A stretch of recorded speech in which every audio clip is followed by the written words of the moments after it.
Set it up here. Hi, everyone. It's Shayla with Resplendence Language Arts. We are so excited to be a part of your Christmas Eve today. We have a fabulous lineup who's going to talk to you about several different subjects as it pertains to the continent and beyond. So, with no further ado, while we're all here, hold on, I gotta mute my own self here. What we're gonna do is first say happy holidays. We're really excited to see everyone. And the second thing we want to say is make sure that you go out and do great things. That's a big thing. Because this time of year is really hard for so many different people. So we're trying to do our best to bring that cheer and that love. So without further ado, the first lineup is Dinosaur Dynasty. He's going to talk about his fabulous book. We're going to put you on the spotlight, brother. Thank you. Thank you. How's everyone? Good morning to everybody. Akabo. I Merry hope all is Christmas. well. Merry Christmas to you all. It's a rainy day here in Atlanta. I cannot wait. There's like some background. Yeah, I'm muting everybody right now, sir. You're good. Okay, cool. Yeah, it's a rainy day here in Atlanta. Gloomy, very gloomy. It's supposed to get cold, and we possibly might get some snow in the northern parts of Georgia. So I can't wait to get up out of here. On Saturday, I will be heading back to Sierra Leone. So I cannot wait. But thank you so much for having me. I am Dynasty Amir. In my platform, what we do, search for who we are. Really, Dynasty Amir is the brand as well. We're building a bridge between the diaspora and Africa via art, commerce, and culture. So that's what we do. So to check us out, go to dynastymir.com, dynastymir.com. Also, I wear many hats, but one hat that I wear is I'm an author as well. So I've written several children's books. I've written a self-development sales book as well, Sales Motivation 101, Get Off Your Ass and Cold Call. But the majority of my books have been children's books. So this is one, and I want to say this was my latest release. If you guys can see that is Kinky Hair is Queenly Hair. Again, kinky hair is queenly hair. And I've written one for them. This is for the girls, so those with nieces and daughters and younger sisters or whatnot. This is targeted for our girls.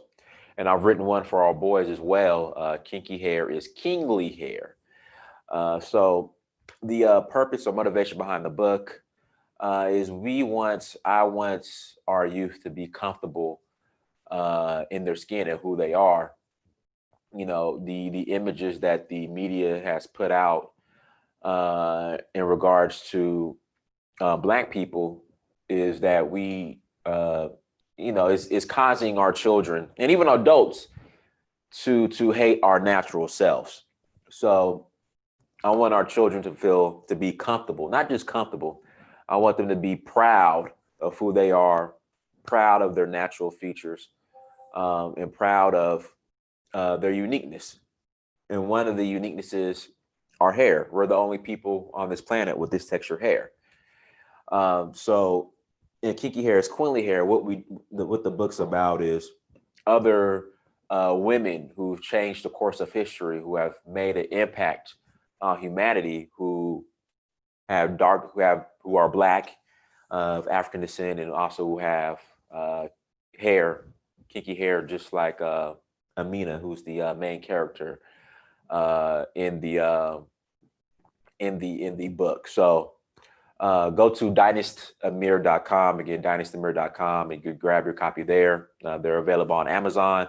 And again, I've written several children's books. So, spread the word, go grab your copy. For those who celebrate Christmas, Merry Christmas.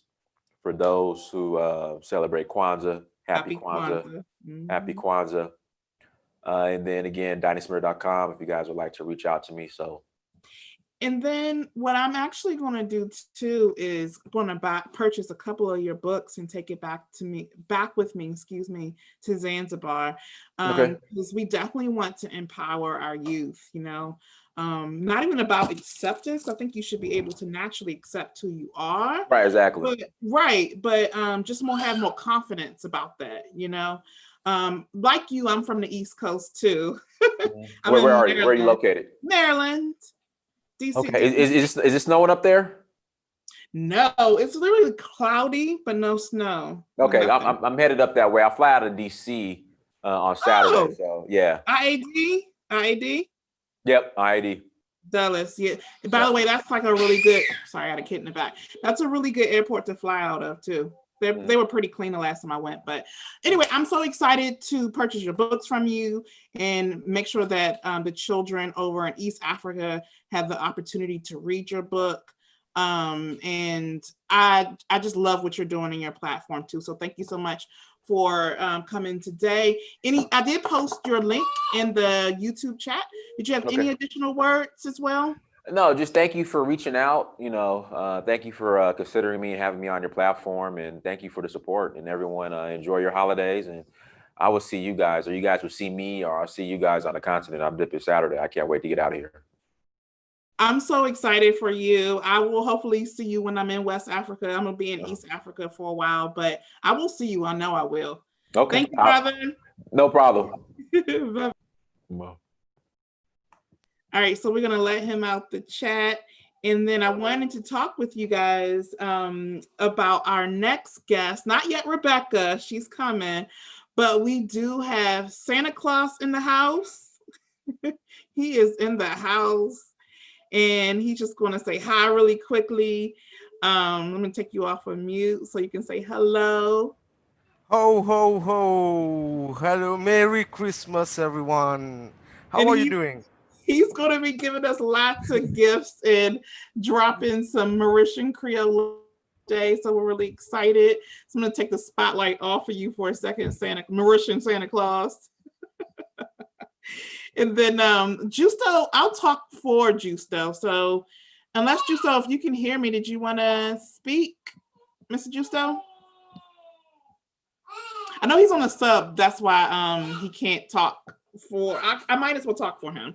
And sorry if you guys hear like a kid in the background. So anyway, Justo is joining us. He is extremely well known in the scholarly community. Again, I apologize. He is known as pretty much the only person who teaches the Bubi language, and we're so excited to have him a part of Resplendence Language Arts as a guest teacher. So he'll start teaching the Bubi language of Bioko Island for the most part. It's like right across from Cameroon. And also Spanish of equatorial Guinea. He'll start with us on January the 25th, so at the end. So definitely connect with us, tag in on with us on our YouTube channel and also on our Facebook and Instagram pages, so you don't miss when he'll be teaching. Again, it's January the 25th. Put a note on your calendar, do whatever you need to do so that you can join us with this special teacher. Now, with that being said, I'm going to take this spotlight off of me because we have Rebecca and she's going to teach you guys a little bit of Tree, one of the Akan languages of Ghana. So here we go. I'm going to put you as a spotlight and I'm going to shut up. Hi, everyone. Hi, my name is Rebecca and I'm from Ghana. Specifically, I'm in Accra now. Yes, and one of the most spoken languages in Ghana is Tree, spoken by the Akan people. And also, it's a language that is known very well for its, unique culture and history. Now, before I start my lesson, I would want to wish every one of you here a Merry Christmas, and it said Afishiapa. So Afishiapa to you all, Afishiapa to you all. And the response is that Afi Inko Mrambetu Yembiom, meaning the year should come and meet us again. Meet us in good health and with sound mind. So let's zoom into our class today. So today, I'll be teaching you something on the definite and indefinite article in the language. And also, we also learn something on the emphatic particles as well. So join me on this journey into the language. Here we go. Okay, so this is a sample class, and I hope to see you in future in my class. Okay, so now let's start. So today, our objective is to look at indefinite and definite articles in the language, and also look at indefinite, definite articles with adjectives, as well as looking at emphatic particles in the language. Okay, so now let's look at indefinite articles.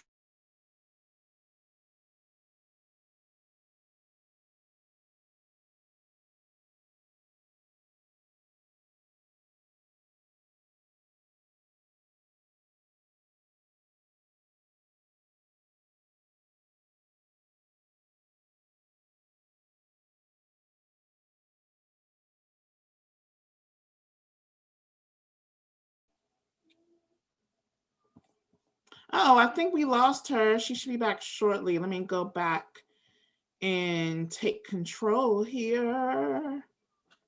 Full screen. I'm going to remove the thing so you guys can see me talking. There you go. So yeah, that sometimes happens on a continent. It just what happens. But Zuhair, could you tell us, or Mauritian Santa Claus, could you tell everyone about your language a little bit and about how excited you are to teach your language to everyone? I know you technically go on a little bit later, but I would love to hear what you have to say.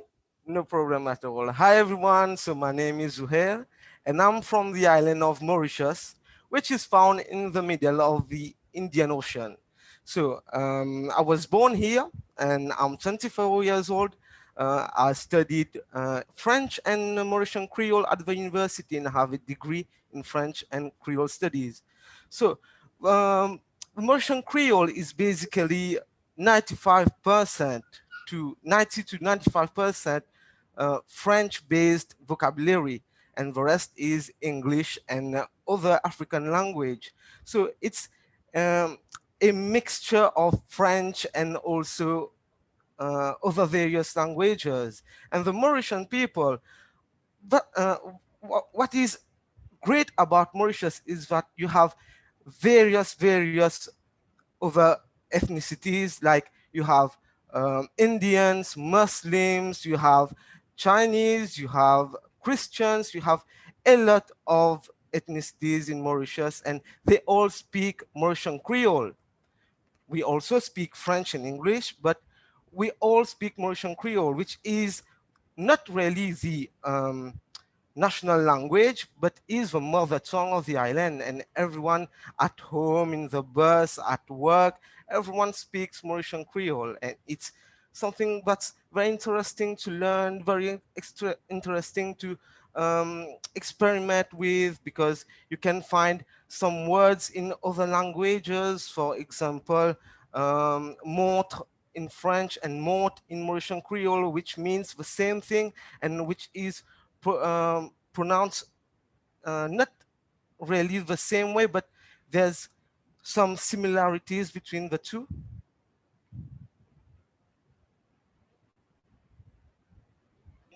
Excellent. I'm enjoying it. I'm so happy that Santa popped up. Santa will actually be giving away a language course at the end of the broadcast. So this is one of the gifts that we're dropping today. Now, I'm going to take the spotlight off of you. And Veronica, if you can, tell us who you are and what you do for Resplendence. Let me put the spotlight on you. There you go. Hello, everyone. Happy holidays to Christians and everyone. Merry Christmas. My name is Veronica Mutisia. I am the education director here at Resplendence Language Arts, and I also teach Swahili. I am based in Kenya, that is in East Africa. I'm a proud African, a proud Kenyan, a proud Swahili speaker, who is always ready to share my culture and to help other people understand my language. Swahili is very interesting. as well as other languages. But I'm so much proud of Swahili because it's the language that I speak and spoken by my people. And I would wish and I would like other people to get to know Swahili, especially those who are planning to come to this other side of the continent. So I also speak Kikamba, my mother's language. Yes, that is what Mama gave me when I was born, my mother tongue, Kikamba, a very sweet Bantu language also. I own a degree in Kiswahili. I studied Swahili in the university. That is why I have something more deeper when it comes to Kiswahili. I'm excited to be here today and that you're joining us this Christmas Eve.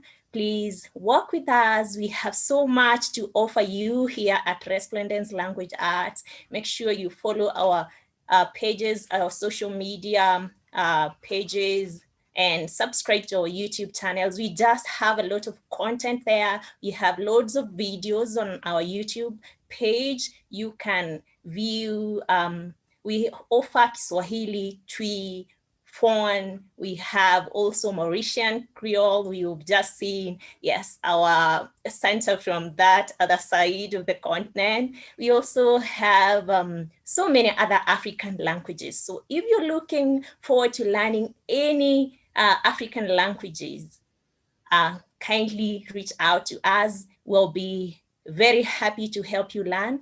And of course, you'll be in very safe hands. Happy holidays to everyone, and please stay with us. Thank you.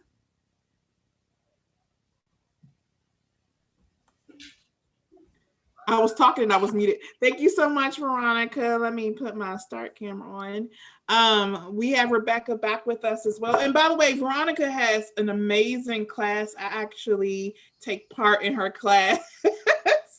So between her and we also have a Tanzanian teacher too, Professor Hamisi, which will be on the show today. So lots of awesome opportunities to learn language, to meet some of our guest speakers as well. So tune in, lots of specials. But for now, I'm going to put it back over to Rebecca so she can continue her sample class. All right, spotlight for everyone. There you go.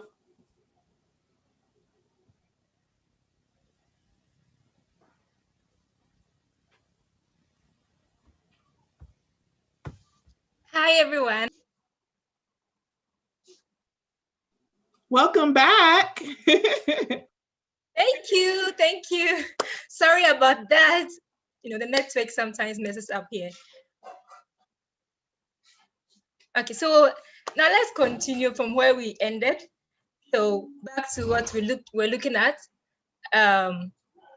We looked at the English indefinite article, the a and n, and then so we have like the main one is the a and n, and we have a certain.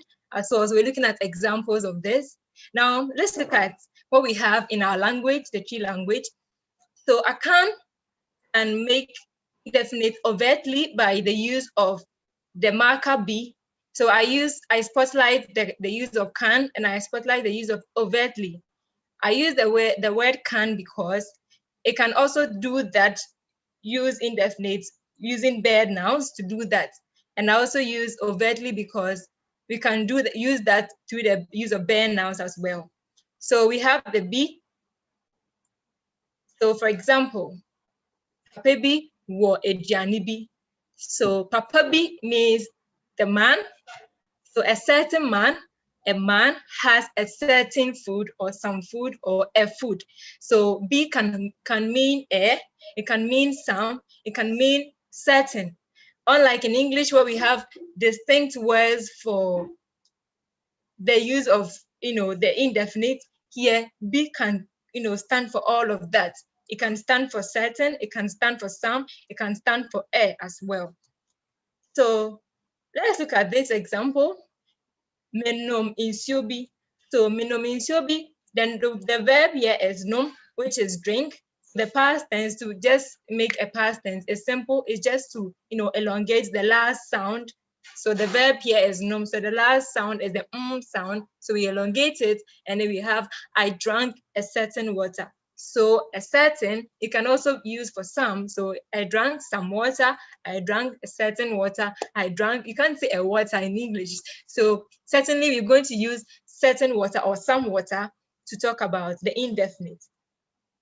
Now, we can form more examples using the indefinite be. So if you know any word in any verb or any word, you can just, form a sentence with it and just use the indefinite article for that. Now let's look at the definite article. Now in English, we have the definite marker or the definite determiner as the. Some pronounce it as the. So we have the or the to show the English determiner. Now, what we have in our language is the use of no. Now this is not no, it is no. The pronunciation is different. This is not no, it is no. No, not the English no, it is no. Okay, so let's try and use some examples. So as I taught you earlier on, I taught you how to say father or man, which is papa. So papano is the man or the man, however you pronounce it. Okay, so papano is the man. So abofrano baha. Abofrano means a child. So the child. When you see the definite marker, no, it means the. So abofrano is the child. Okay, so now let's use definite, indefinite markers with adjectives. So far, I'll just teach you some colors. We'll just use some colors and then we'll use them with determiners. That's the definite determiner or indefinite determiner with adjectives as well. So now let me teach you some colors. So now let's go to the whiteboard.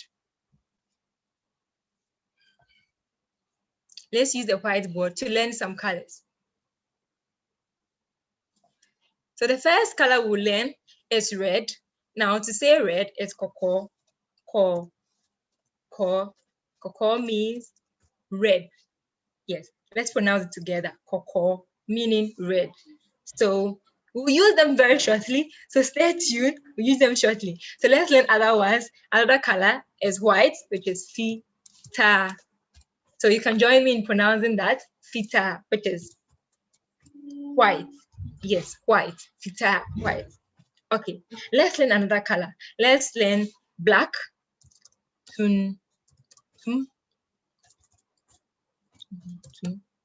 Meaning black. We'll be using them shortly. So stay tuned. Let's learn another color. Let's learn green.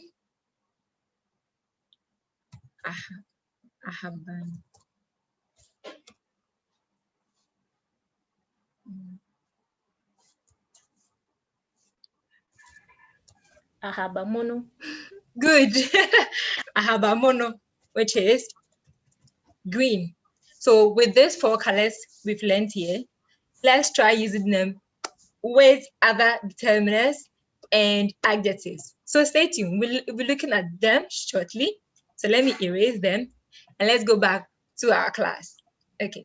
So now that we've learned how to use colors, now let's use them with adjectives. Let's use them with other determiners as well. Let's look at the indefinite or definite. So the first thing we'll look at is how to say the red child. I mean, I don't know whether we have a child that is red, but I'm just giving an example. The red child. So now we learned in the previous slide that red is koko. Okay, so since we know red, the red child becomes what? Abofra kokono. Now let's note something here. We realize that the sequence is quite different from that of English. So now let's look at the sequence in P. Let's look at that sequence. So let me highlight it, or let me use my pointer to look at the sequence. So we looked at the noun abofra, which is child. So abofra is child. We just saw koko, which is red, and we saw the definite determiner, which is no, which is the or the. So now the sequence then becomes what? The sequence is that we start with a noun followed by an adjective, then the determiner. So that is the sequence. Let's not forget the sequence. So the first thing is to look at the noun, then the adjective, then the determiner. It's just different from English. So in English, we start with the determiner, then the adjective, then the noun. But here we look at the opposite. We just do the opposite of everything. The opposite of the sentence is to begin with a noun, followed by an adjective, then a determiner. Okay, now since we have that in mind, let's look at another example.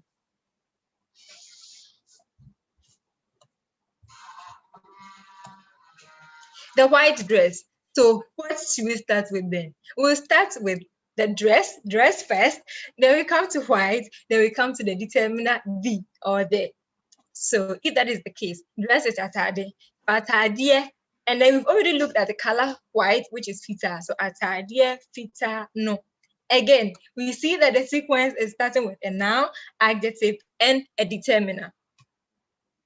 A beautiful shoe. Okay, so who can guess? What are we starting with? We will start with shoe, then followed by beautiful. Then remember, this is an indefinite determiner. So we're not going to use no, we're going to use be.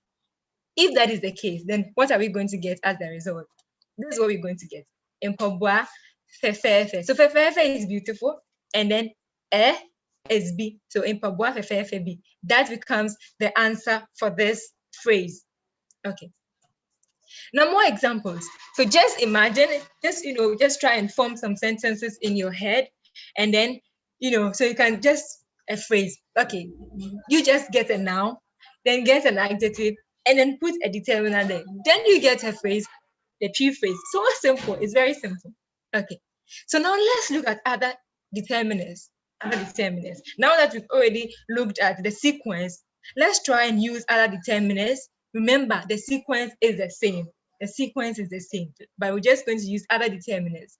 Now, in English, we have determiners like this, that, those, these.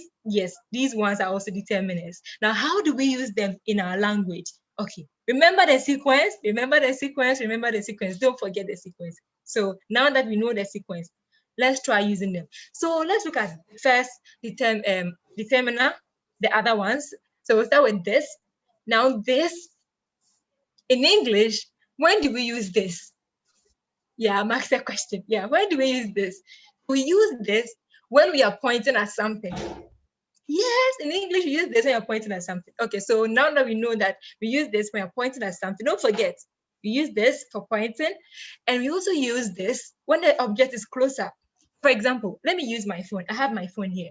So if my phone is here, so this is my phone. If I want to point at my phone, now I can say this phone, because one, I'm pointing at it, two, it's closer. So I can use this. Let's not forget this one. So how do we say this in tree? Now this is ye or way, ye or way. Don't forget ye or way. That is this. Now let's look at the other one, that. Now when do we use that? We use that in English when an object, you are pointing at it as well. Either you are pointing at it or you are referring to it, in your mind, you're referring to it, as further away from you. So two, one is further away from you, then you can use that. Don't forget that one too. So that's how we use that. So how do we say that in tree? Now we say that by using sa, but there is a but. Anytime you use sa, remember that you have to add no, sa no, or sabi. So sa no should make you know that you are referring to something that is definite, something that you are pointing at is further away from you, and as well definite, you use sa no. Good, your guess is as right if you say sabi when it is indefinite. Now let's try and use examples for this. So now that we have ye or way, mean this, and we have sa no, mean that. Let's try making examples with that. Okay, so now let's go back to our whiteboard.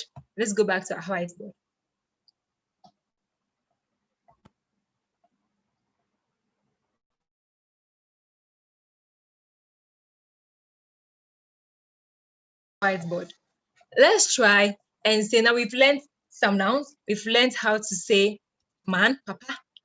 Yes, we learned that in our other one. So we've learned papa. We've learned atade, which is dress. We've learned what else? Mpabwa, which is shoe.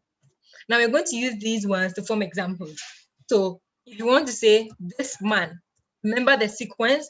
The first thing is what? The noun, followed by the adjective, then followed by the determiner. But now that we don't have an adjective here, we only have the determiner. So the sequence becomes what? The noun and what? The determiner, since we don't have an adjective here. Okay, what is man? Man is papa. And what is this? This is what? Way or ye. So then the answer is simple. Papa way, meaning this man, or papa ye, meaning this man. Very good. Now, let me give you an example. Another example. How do you say this dress? Okay, you just try. Yes, try. Okay. So if you're able to get this right, then it means the answer should be this. The answer should be atadie yi or atadie we. Very good. If you're able to get this correct, I've clapped for you. You've done very well. So the next thing is empabua.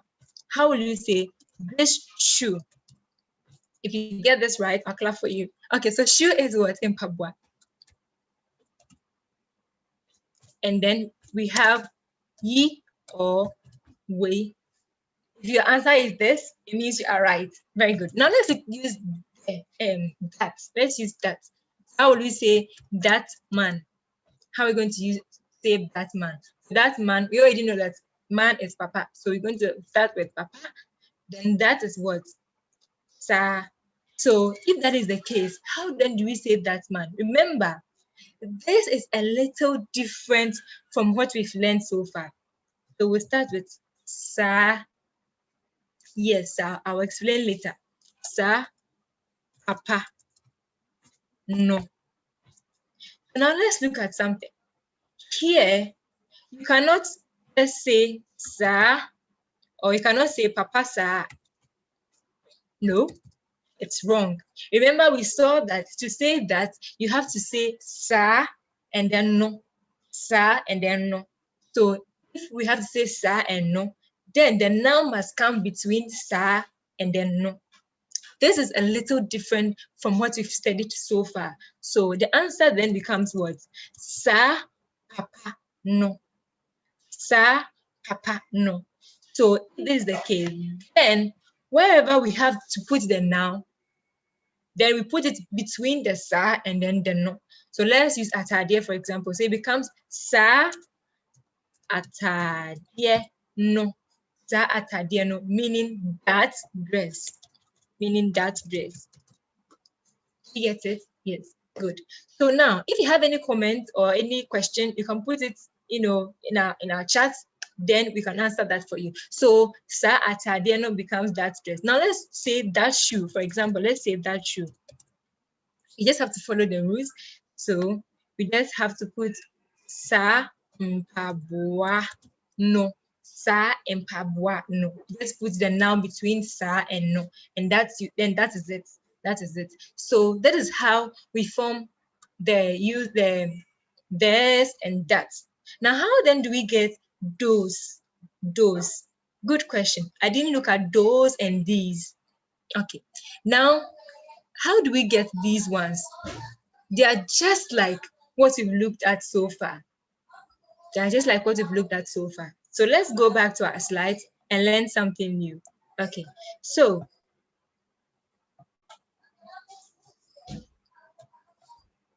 we've looked at this. We've looked at that.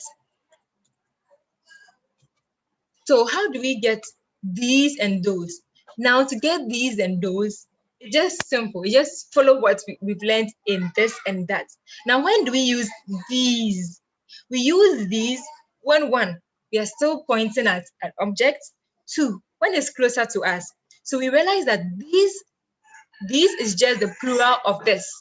This is just the plural of this. So if that is the case, it means that we're still going to use the same determiner for it. The only difference is that we are going to use a plural form of the noun. We're going to use the plural form of the noun. So if that is the case, then how then do we know that this is singular, or this is this noun, and this maybe this shoe, and this one is these shoes? Okay, now let's look at these. So example, now to say this shoe is Impabwa. Remember, we start with what? The noun. Impabwa, he, or Impabwa, we.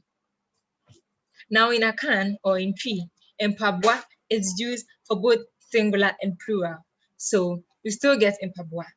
Impabwa, ye again. So Impabwa ye can mean this shoe, and this can also mean.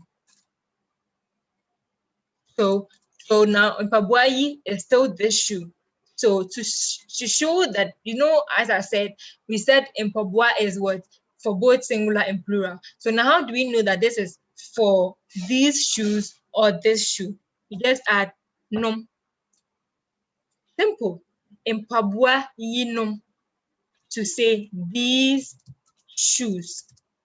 These shoes. Because Impabwa is still singular and plural, you just add num to it. Okay, now let's look at where a noun is actually plural. Let's look at where a noun is actually plural. So let me use an example like okay, so abofra, for example, abofra is child. How do we get the plural? Mofra. Mofra is children. So if that is the case, how do we say these children? Then this becomes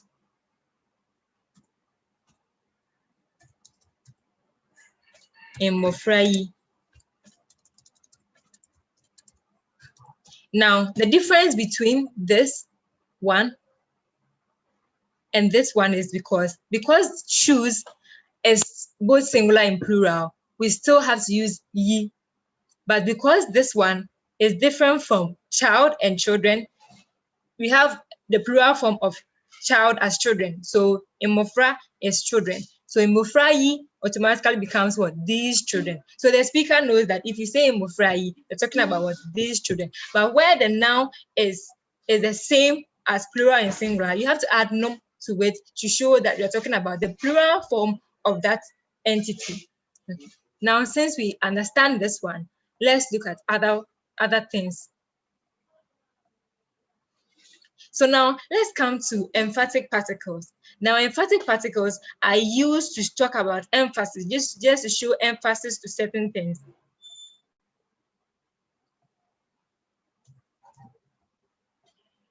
So now let's look at the emphatic particle. So the first one we'll look at is dear. Dear means in particular. So for example, ama dear, it means as for ama, or ama in particular. Then you add the rest of the sentence to it. So for example, the first one I have is ama dear, me who know. As for ama, I saw her. Ama dear, me who know. As for ama, I saw her. So remember, dear comes after what? The noun. So for example, let me use those I have here. So for example, if I should use Veronica, Veronica dear, me who know. It means that as for Veronica, I saw her. So remember, dear means in particular or as for. So another example is Ama dear or Beba, meaning as for Ama, she will come. As for Ama, she will come. Or Ama in particular, she will come. So let's look at another complex one. So remember, we've looked at no. So let's look at this sentence. Ama dear, me who know, anopano. So it means that as for Ama, I saw her in the morning. So anopa means morning. And then the first who know means saw her. So if you join my class, you will get to know the difference between her and the.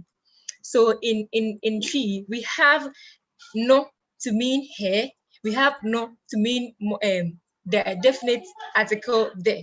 So this word no can mean here or no or there.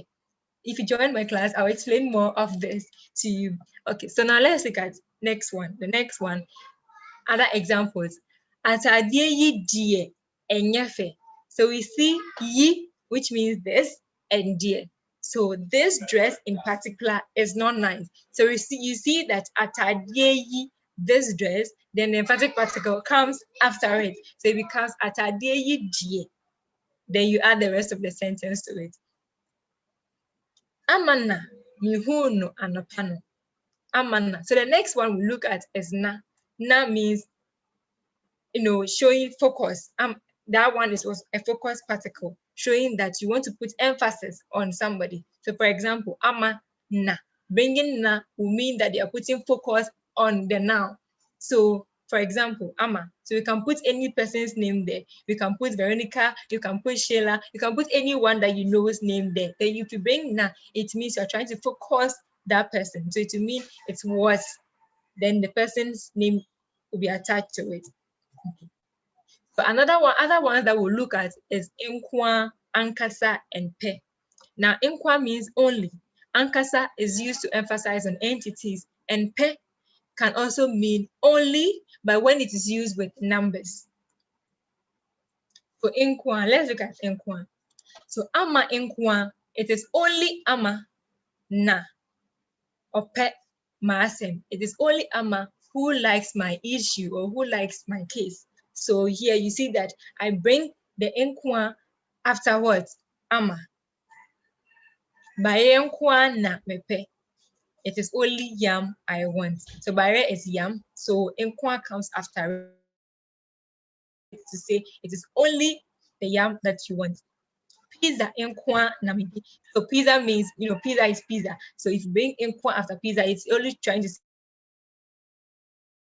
say only pizza, only pizza. It means that's the only thing you want. So let's look at the next one, ankasa. Ankasa, as I said, is used to emphasize on entity. So here, the entity here in number one is Kofi. Kofi is the name of a person. So Kofi Ankasa Ko America. So Kofi himself. So trying to emphasize on the entity Kofi. Kofi himself. Nipankasa, human beings. So if you say Nipankasa, trying to emphasize on that entity. So it means human beings actually. So human beings themselves, the entity. Ghana Ankasa, Asumdrie. So Ghana Ankasa means Ghana in particular, or Ghana, the country itself. So Ankasa means emphasizing on the entity. This brings us to the end of our sample class. See you soon in my class and hope you had fun. If you have any question, just direct it and then you will answer that. Thank you and Merry Christmas to you all. So Merry Christmas is Afishiapa. Thank you. We really appreciated that. That was awesome.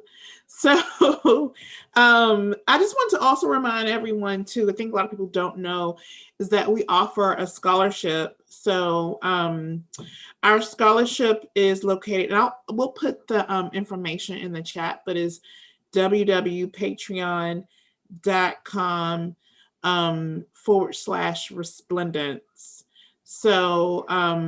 So if you are interested in giving other people the opportunity to learn languages, it's there. So because our classes are extremely affordable, we can give a lot of students the opportunity to learn freely through us. And we'll put that Patreon information again in the chat. But just to say it one more time, it's www.patreon.com/resplendence if you want to donate and help other people who want to learn the various languages that we offer. All right. Next up on the list is, let's see, Hamisi, Professor Hamisi. He's going to speak to us in Swahili and teach us Swahili. He also actually, fun fact, he's from Morogoro. Hopefully I got that right. And he speaks Luguru. So oftentimes our teachers teach, not teach, but they know and they can teach more than just one language. Most of them know outside of English at least 2 to 3, sometimes 4 additional languages. So basically the teachers are amazingly smart and know so many languages. So look at Hamisi. He wants the spotlight. So I'm gonna give the spotlight to him, and we'll keep this Christmas Eve party going. Hi Hamisi, you're up. I'm about to give you the spotlight, sir. Hello Sheila, mambo. Poa. Habari. Oh, nzuri pia. Yeah. Sawa sawa. So, okay. Hello guys. In Swahili, we say mambo. This is very common greetings, which means hi. So when I say mambo, it means you respond poa. So mambo. Poa. Yes. After that, today I would like to show that thing. Do you see what I share? Yep, we do. Yeah. So before we started with the cultural safety and security issues, by using that picture, can you take like 5 seconds and to think what are we going to talk? Okay, I have you have already done. So we are going to talk about calendar. And in Swahili, actually, we say like the same like English. So we say calendar. Calendar. Yeah. Before we starting how to say the calendar in Swahili here in Tanzania, let us look in the cultural safety security issues. So here in Tanzania, usually we write the dates starting with the day of the month, then month, and lastly the year, as example shown in my PowerPoint. Yeah. It's not like other countries like USA, I think. They're starting with the month, then that, and then year. But here in Tanzania, actually, we're supposing to starting with that, then month, and the year. So after that, let us looking how we say the calendar in Swahili. First, we're supposing to have the things which called the tarehe or tarehe. Tarehe means that. Tarehe. So when I say tarehe ngapi means which date. Tarehe ngapi. So for example, if the first date of the month, we say tarehe moja. So moja is 1. So when we say tarehe moja means it's the first date in a month. Then we have tarehe mbili. Mbili is second. So when we say tarehe mbili means it's the second date in a month. So it's the same also we can say tarehe tatu. Tatu is third. So when we say tarehe tatu means it's the third day of the month. So we have tatu, nne, which means 4, tano, 6. So when we say 6th date of the month, so we say tarehe sita. Yes, so up to tarehe thelathini na moja.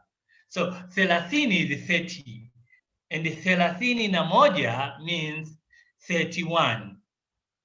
Even though in February we don't have that date. So this is just only for other month, which having up to 31. Other month is ending with 30 dates. Other month is ending with 28 or 29.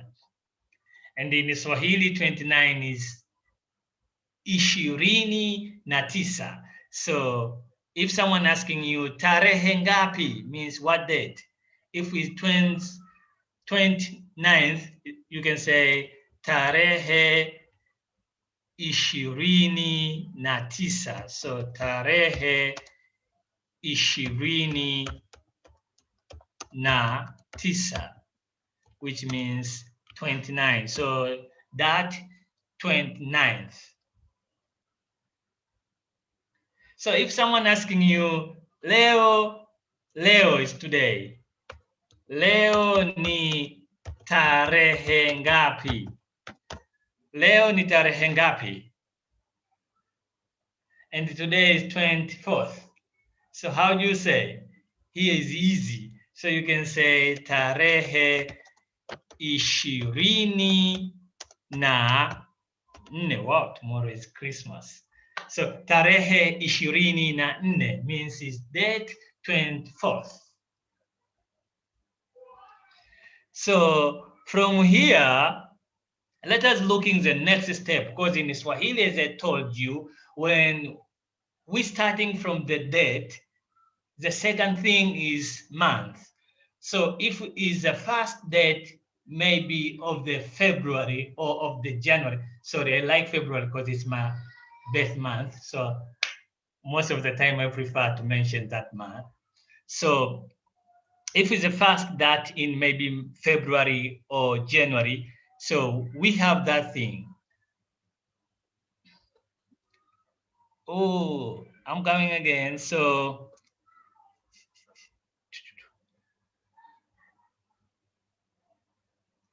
we have another thing.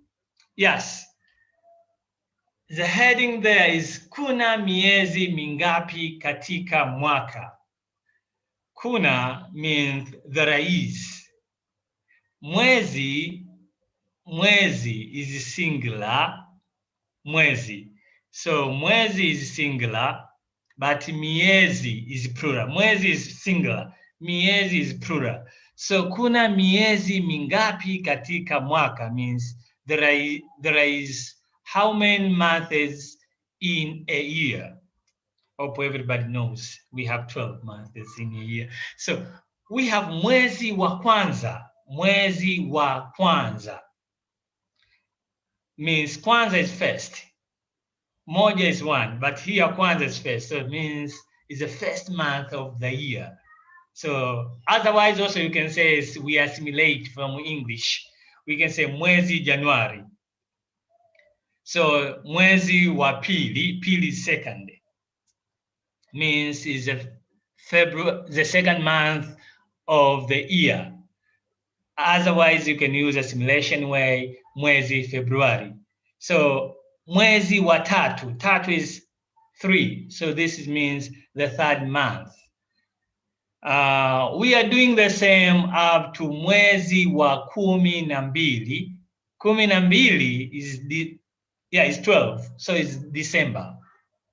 Also, we can use assimilation where you can say mwezi December. Let us look at an example here. Like, today. Let us using the date of today.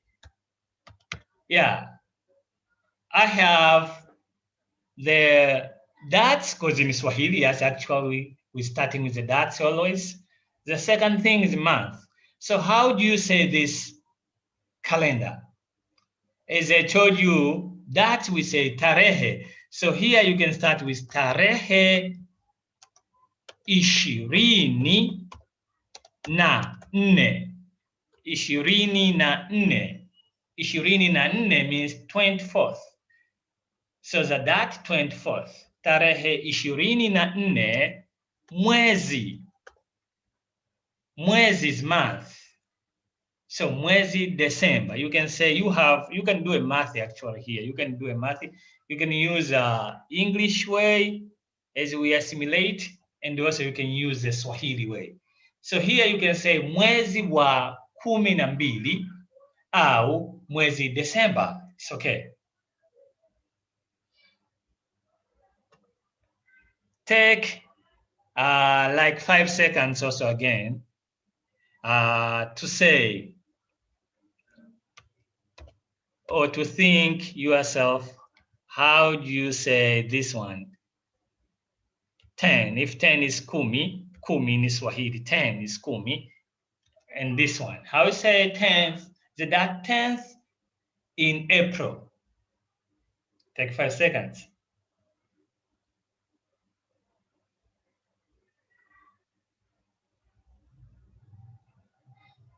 Okay, I hope you're done, and I hope you get the correct answer according to that session, what I did. From there, we have the things which called the mwaka, mwaka, mwaka, mwaka. Mwaka is a year, mwaka. So in Swahili, we have tarehe, which is that. Month, mwezi, year, mwaka. So mwaka is a year. So like this, how we say, yeah, I can repeat the same example.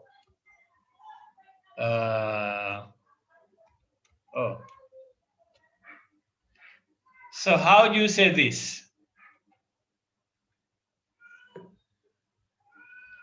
So we say, first we have tarehe. So tarehe 24.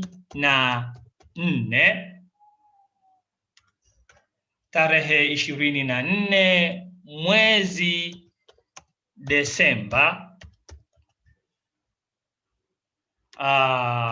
mwaka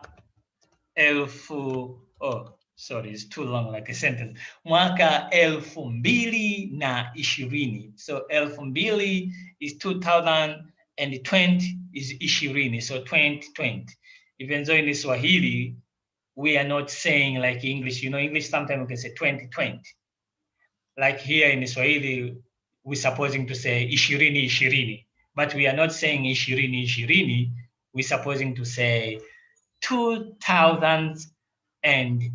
So 2020. So also I have another example. Oh, this is my daughter's birthday. So this one. How do you say this? So we say tarehe 15 mwezi wa 12. If with this we say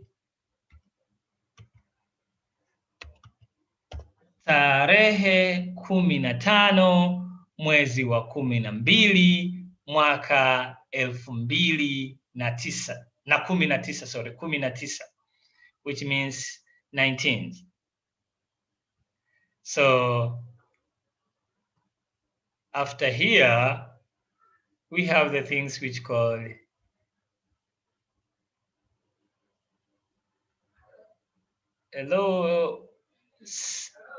we have the things which called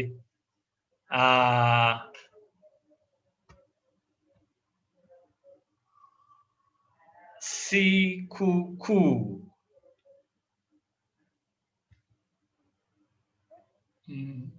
So we have the Sikuku, sorry, network. Yes. So Sikuku. Sikuku. Yeah, as the picture which you see, what Sikuku means. Yeah, Sikuku, here you can say maybe Christmas, but Sikuku is holiday. Sikuku. Siku is a day, and the ku is something big or horrible. So if we say Sikuku means it's a holiday or it's a big day. So it can be the Christmas, it can be the government holiday, it can be the Eid al-Fitr for Muslim, and it can be the Eid al-Hajj, so it's Sikuku. But I use Christmas according to the current situation in which we have.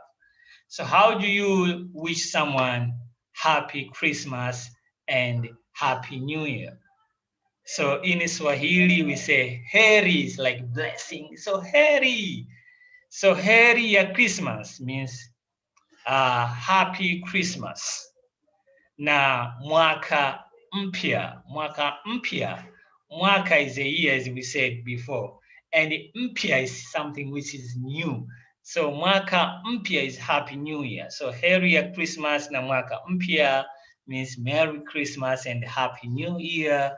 Yeah, and yeah, I would like also to welcoming you to have the session of languages like Swahili. Tui from Resplendence Language Arts, because when you are here, yeah, I think it's like, I can say that we are a languages doctors and professors. So I would like to welcome you and karibu sana, and I would like to say kwaheri. Kwaheri is goodbye. So kwaheri, welcome Sheila. Excellent. Thank you so much. I really appreciate you. I actually learned a little bit too, because I'm actually in the process myself of learning Swahili. So that was fabulous. Where's my hat? There's my hat.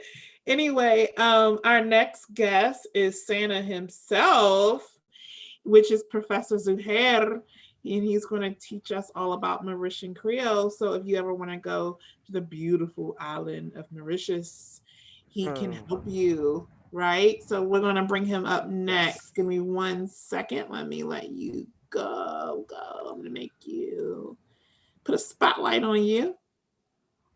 There you go. Hello everyone, Merry Christmas again and Happy New Year. In Mauritian Creole, we say Joyeux Noël et Bonne Année. Joyeux Noël means Merry Christmas and Bonne Année means Happy New Year. So I've prepared something very interesting for you guys. Something, well, you might think it's hard, but it's not hard. It's very easy and I'm sure you will love it. And I'm pretty sure that at the end of this live stream, you are going to be able to speak a little Mauritian Creole. So let's get started. Now, in today's live session, well, we are going to take a look at the different type of pronouns we have in Mauritian Creole. If you remember, I did a 30 minutes, 35 minutes video on pronouns in Mauritian Creole, singular personal pronouns, plural personal pronouns, reflexive pronouns. If you want to take a look at it, you can search it on our YouTube channel. Then we will learn about the different helping verbs or auxiliary verbs we have in Mauritian Creole. So those helping words are used, well, they help us to understand the tense of a sentence. So for example, a helping verb in English is was, or is, were, and so on. Then we will take a look at verbs in Mauritian Creole. I know, guys, you might think, well, verbs, that's really difficult to learn in a new language. Well, we are just getting started to Mauritian Creole and we are already doing verbs. But I can assure you guys that verbs in Mauritian Creole are very easy, since verbs in Mauritian Creole don't have to be conjugated. Yes, you will find it later why I say they don't have to be conjugated. Then we will take a look at the general vocabulary in Mauritian Creole. I will list some words in Mauritian Creole that will be useful for you, at least 30 words in a table that you can use. You can, because at the end of this session, we are going to have some questions, some exercises for you to do. Well, we will do it together. I will help you to do them. So, like I said, at the end of this live session, you will be able to speak or write a little bit of Mauritian Creole. Let's go, guys. So the first part of this live session, live class, sample class, is on pronouns, singular personal pronouns, plural personal pronouns, and reflexive pronouns. But for this session, we are going to focus more on singular personal pronouns and plural personal pronouns. If we are going to go on reflexive pronouns, it would be a little more difficult for you guys to understand. So, like I said, go on our channel. You will find a 30 minutes video on singular, on pronouns in Mauritian Creole. You will understand pronouns better than we are doing right now. So, but we still need to do some recap, a summary on pronouns, which will be very helpful for us because at the end of this video, we are going to do some questions. In the next slide, you will find a table with all the pronouns. First, the singular personal pronouns. As you can see, I have listed in the left corner here a table with singular personal pronouns. First in Mauritian Creole, then in English. Then I have on the other side of the PowerPoint a table where you can find examples of how to use these singular personal pronouns. Here, you can refer to those two tables when we are going to do our questions at the end of the session. So, singular personal pronouns. For I, it's mo, M-O. And here, an example of how to use mo in Mauritian Creole is I am reading mo pe lire. I is mo. Then moi, me. Me in Mauritian Creole is moi, M-W-A. For example, forgive me, pardonne-moi. Forgive me, pardonne-moi. The informal version of you in Mauritian Creole is tu.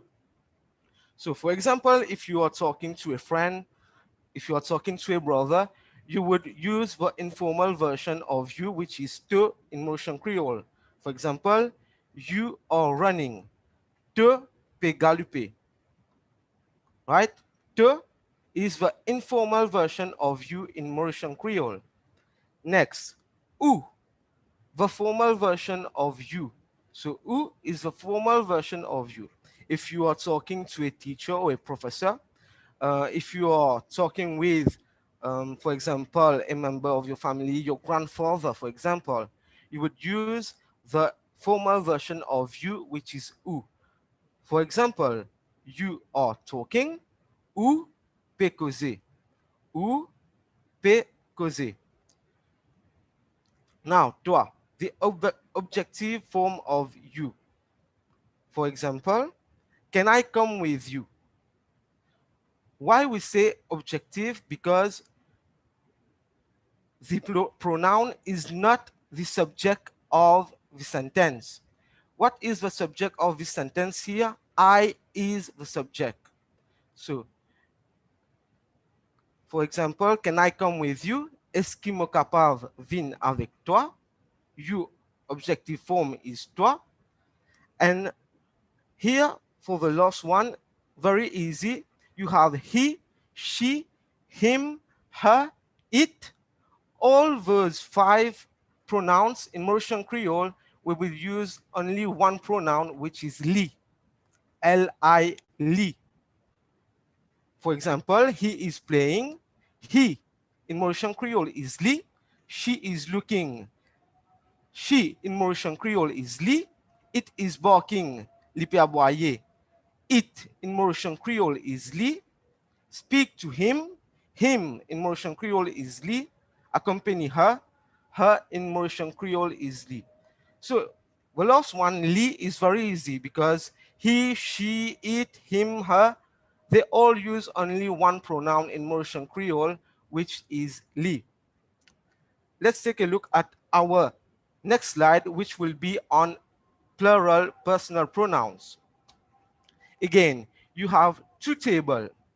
The first table would show you the plural personal pronouns in Mauritian Creole in the first column, and in the second column, those plural personal pronouns in English. Then on the next table, you would find examples of how they are used in Mauritian Creole. For example, we and us in Mauritian Creole, we would use the pronoun nous, N-O-U, nous. For example, we are leaving. We are leaving. Nous peut aller.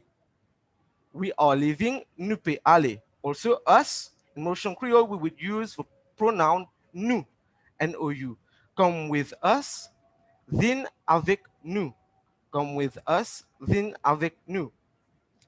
And the plural form, or the plural form of you is zut. Plural form of you is zut. For example, you are watching. Je te pégete, for example, both of you, there are more than one person here. You are watching. Je te pégete, right now, you are watching me on a live stream. Well, and they, them, in Mauritian Creole, for both of them, we would use zut again. They and them in Mauritian Creole is zut. For example, they are talking, zut pe causer. Talk with them, cause exut. So for they and them in Mauritian Creole, we would use zut. Now, they and them can also, you can also use banla for they and them. It depends on the context. Well, you can again take a look at our previous video we did on personal pronouns in Mauritian Creole for more you comprehension. We would say they are walking, banla pe morse, or go with them, al ek banla. They and them can either, you can either use zut or banla for they and them. Now, in the next slide, we did cover a little bit of personal pronouns, singular personal pronouns, and plural personal pronouns in the first part of this session. In the second part of this session, we are going to take a look at those helping verbs or auxiliary verbs we have in Mauritian Creole. Again, helping verbs, they help us to understand the tense of a sentence. For example, was, were, am, is, are. Okay, part 2. Now that we have some knowledge of singular personal pronouns and plural personal pronouns in Mauritian Creole, we can start focusing on verbs in Mauritian Creole. But before we dive in, let's take a look at helping verbs, which is sometimes called auxiliary verbs, like I said. Well, in the English language, there are those words which are was, were, will, and so on. The purpose of helping verbs is to help us understand the tense of a sentence. Now, guys, in Mauritian Creole, we also have those helping verbs, but we don't call them helping verbs or auxiliary verbs.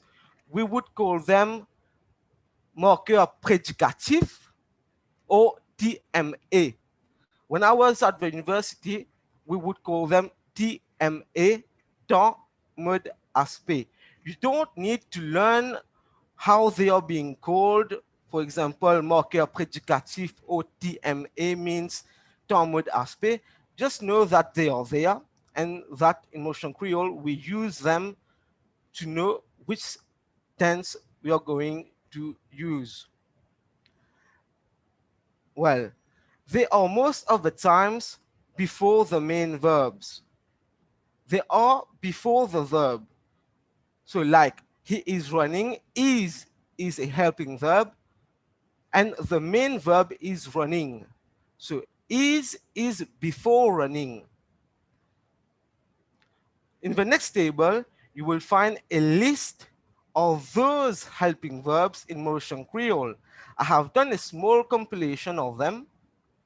So the compilation that I did will help you for the questions at the end of the session. These, what I call them, marqueurs prédicatifs or TMA, are very important in Mauritian Creole since verbs don't have to be conjugated. So we rely on those helping verbs or marqueurs prédicatifs to let the people know, other people know that in which tense we are using the verbs. Okay. Here you will have the table, like I said, marqueur prédicatif and helping verbs. So for the present tense or present continuous, am, is, are, we are going to use P. P. Am, is, are, P. For example, I am eating, me, pe manger. So the verb here is eating. The main verb is eating. In Mauritian Creole, eating is manger. And the marker predicative of the helping verb in English is am. And in Mauritian Creole, it's pe. The marker predicative or TMA in Mauritian Creole is pe. He is eating. Well, we did some pronouns at the start of the video. He is li. He is eating. The main verb is eating. Li pe manger. Li pe manger. They are eating. Je pe manger. Now, for will and shall, for future, we would use pou. Pou. P-O-U. Pou. For example, I will tell her. I will tell her. Me pou dire li. Me pou dire li. He will tell her. Li pou dire li. He will tell her. Li pou dire li. They will tell her. Zot pou dire li. Okay. Will and shall, we would use pou. Pou. Am, is, or, we will use pe. For past tense, now we have some variations. We can either use chi, in, or fin. But it's more common to use chi, T-I, chi. But you can use chi or in or fin. For your comprehension, I did all those three examples with those three variations. I texted her. Mo chi text li. I texted her. Mon text li. I texted her. Mo fin text li. So you can either use chi, in, or fin. If you use fin, people would know that it's past tense. If you use chi, people would still know that it's past tense. He texted her. Li chi text li. He texted her. Lin text li. He texted her. Li fin text li. Again, you can either use chi, in, or fin. We texted her. Nu chi text li. We texted her. Nun text li. We texted her. Nu fin text li. Now, you probably noticed that here I use I and N, and here in the examples, there's no I, but the I has been replaced by a comma. A comma, okay. So what happens is that if you're going to use, for example, let's say Veronica or Sheila, Veronica texted her, we would say Veronica in text li, not Veronican text li. Or Sheila texted her, Sheila in text li. But why do we use comma here instead of I? Is because for some pronouns, for example, me, te, li, we would replace the I by a comma. But for other pronouns, for example, zot, we would use I instead of the comma. So for example, they texted her, zot in text li. But we texted her, nun text li. Just remember that if the pronoun at the end, if the pronoun ends with a vowel, then we would not use the I, we would use the comma instead of the I. Okay, let's get back to the TMA, marker predicative or helping verbs. Was and were. we would use chipe, chipe, which is chi from past tense and pe from present continuous. For example, I was driving. Me chipe conduire. He was driving. Li chipe conduire. We were driving. Nous chipe conduire. So every time you see was or were, just know that you will have to replace it by chipe in Mauritian Creole. Again, I was driving. Me chipe conduire. He was driving. Li chipe conduire. We were driving. Nous chipe conduire. So am is or pe. Will, shall, future, pou. For past tense, we would use chi or in or fin. You can use either one of those three. You can use any TMA you want for past tense. Was and were, you would use chipe. The next slide now. Verbs. Now that we have listed the different marker predicative or TMA or auxiliary verbs or helping verbs in Mauritian Creole, verbs will be a lot easier and fun for us to learn. You think verbs are too difficult to learn at this stage, but wait before you leave. I want to let you know that verbs in Mauritian Creole don't need to be conjugated.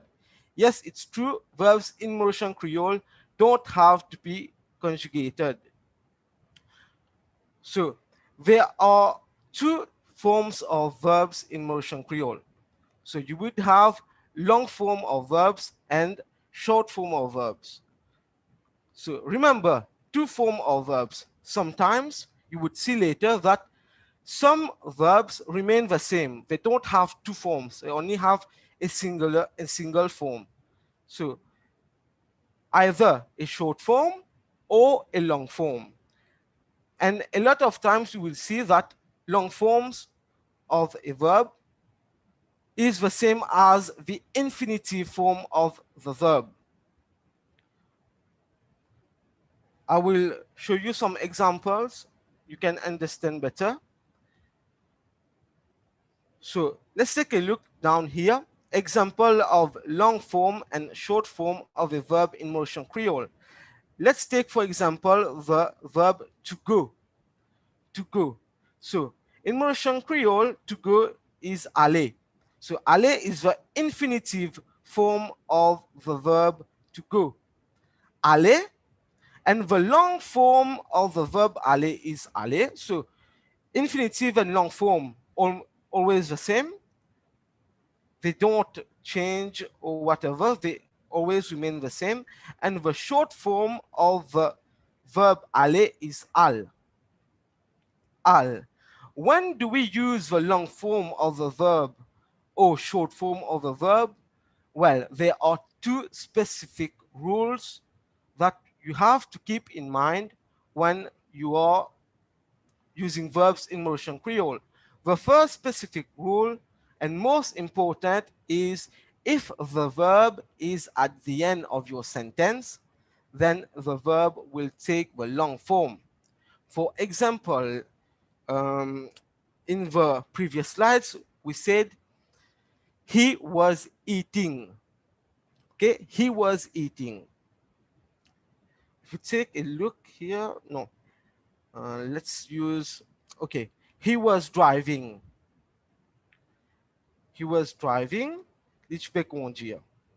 Okay, what is the long form of conduire? Conduire. What is the short form of conduire? It's conduire. So again, I will show you more examples so you can understand it better. Okay, we classified Mauritian verbs into three categories: normal, odd, and special verbs. Guys, so at the university, we did not classify them according to normal, odd, or special verbs, but I name them this way so we can have, so it will be easier for us to understand them. Okay, the first thing we'll do is to take a look at normal verbs.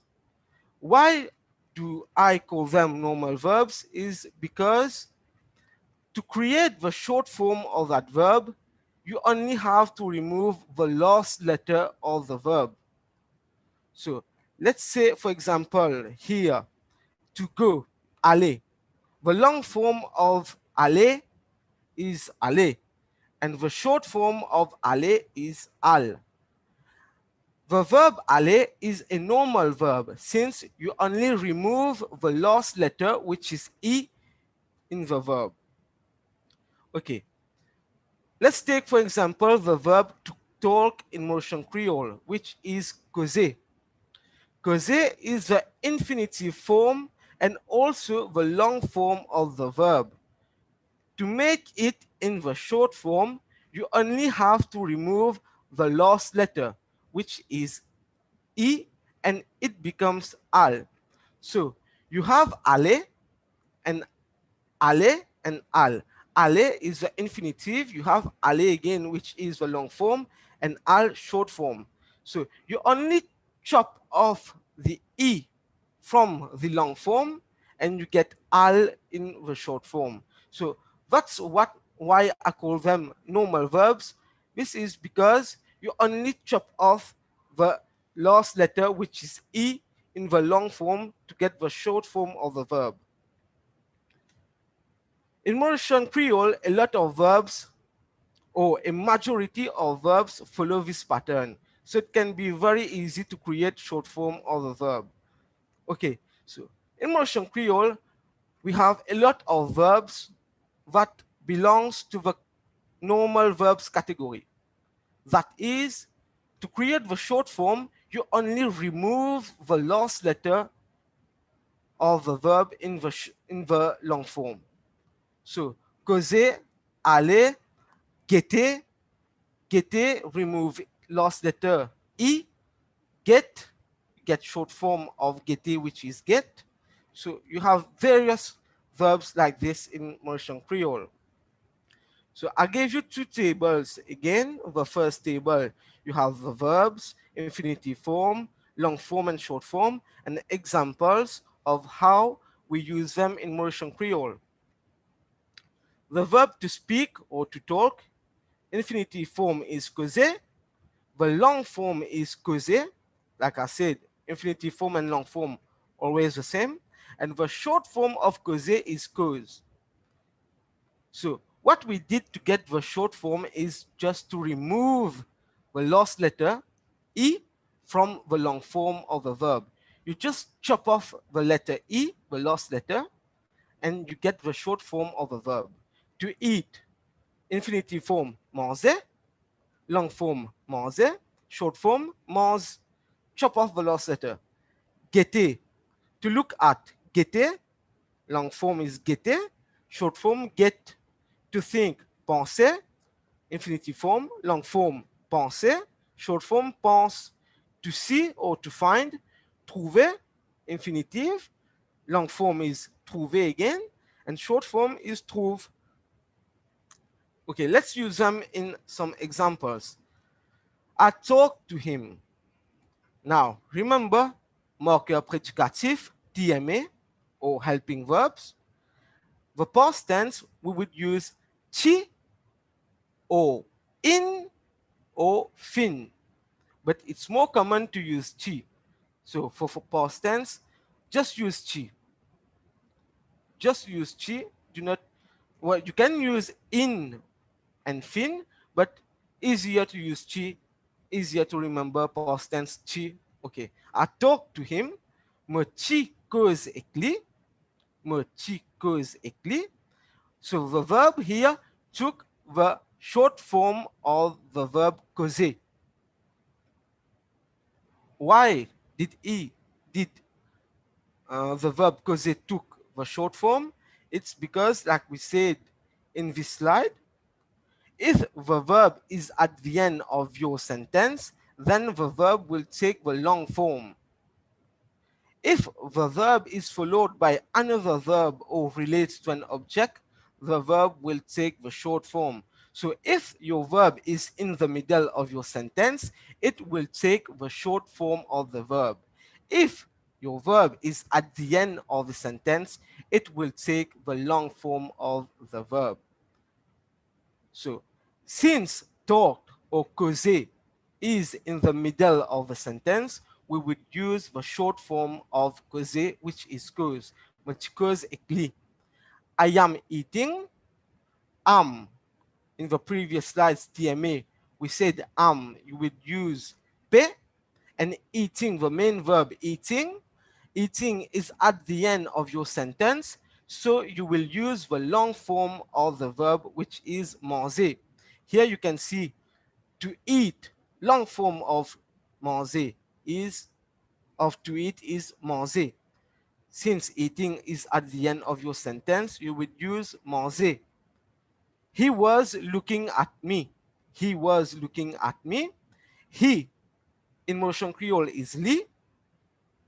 Was chipe, looking at me. To look at, gete. So since looking, the verb is in the middle of a sentence, you would use the short form. Les chipe get moi. Les chipe get moi. Next example. I was thinking about you. Sorry guys, I forgot to add the H. I was thinking about you. Was chipe. Thinking, the verb is in the middle of a sentence, you will use the short form. The short form here is pense. Me tu peux pense toi. I saw you. I is me. So is in past tense, so you will use chi or in or fin. Here I use chi, much easier.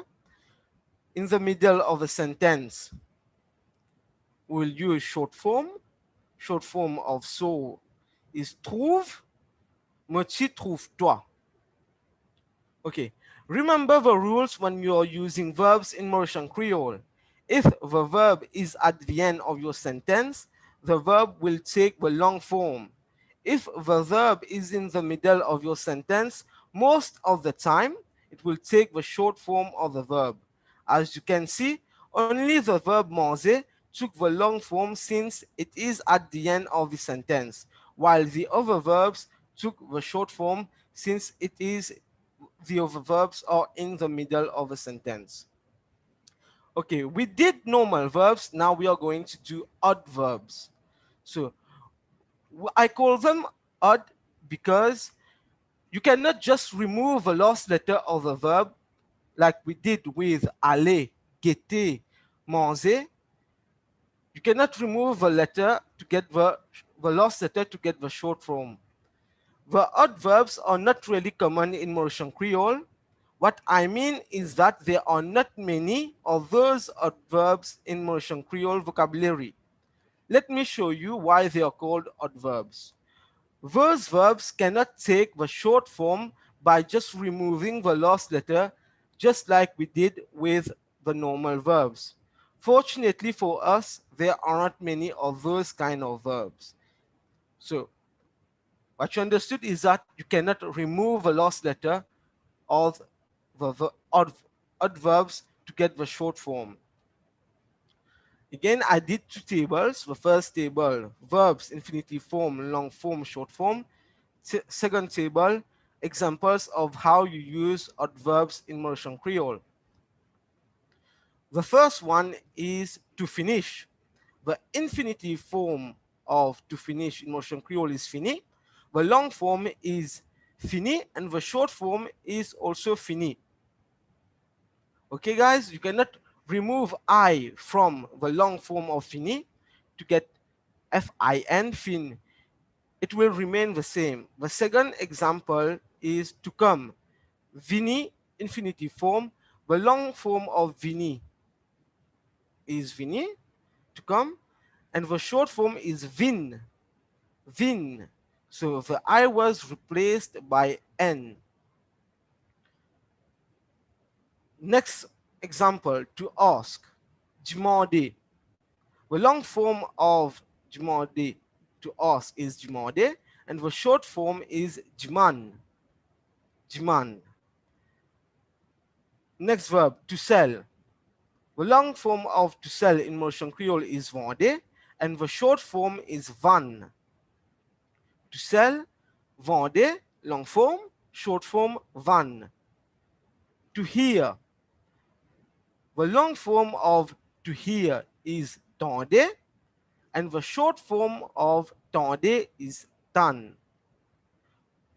Okay, guys, let's use those words, those verbs in some examples so that we can understand it better. We will finish our homework. We, personal, singular personal, plural personal pronouns. We is nous. Will, TMA, according to our TMA table, is pour. Finish, you would use either long form or short form. You would have to use the short form, but the short form is the same as the long form. So you will have to use fini. Nous pour finir nos devoirs. I am coming. I. Me, am. P, coming, vini. So why here we used the long form of vini is because it is at the end of our sentence. Me pe vini. So let's say if I had I am coming home. I am coming home. The main verb is not at the end of a sentence, it's in the middle. I am coming home, you would say me pe vin la case. Me pe vin la case. It's in the middle of a sentence, you would use the short form. If it's at the end, you would use the long form. Here, I am coming, me pe vini. But if I am coming home, you would say me pe vin la case. He asked for a fork. He asked for a fork. Li, chi, demand and fourset. Li, chi, demand and fourset. Demand is the short form of demander. Because it is in the middle of a sentence, you would use the short form. She will sell her necklace.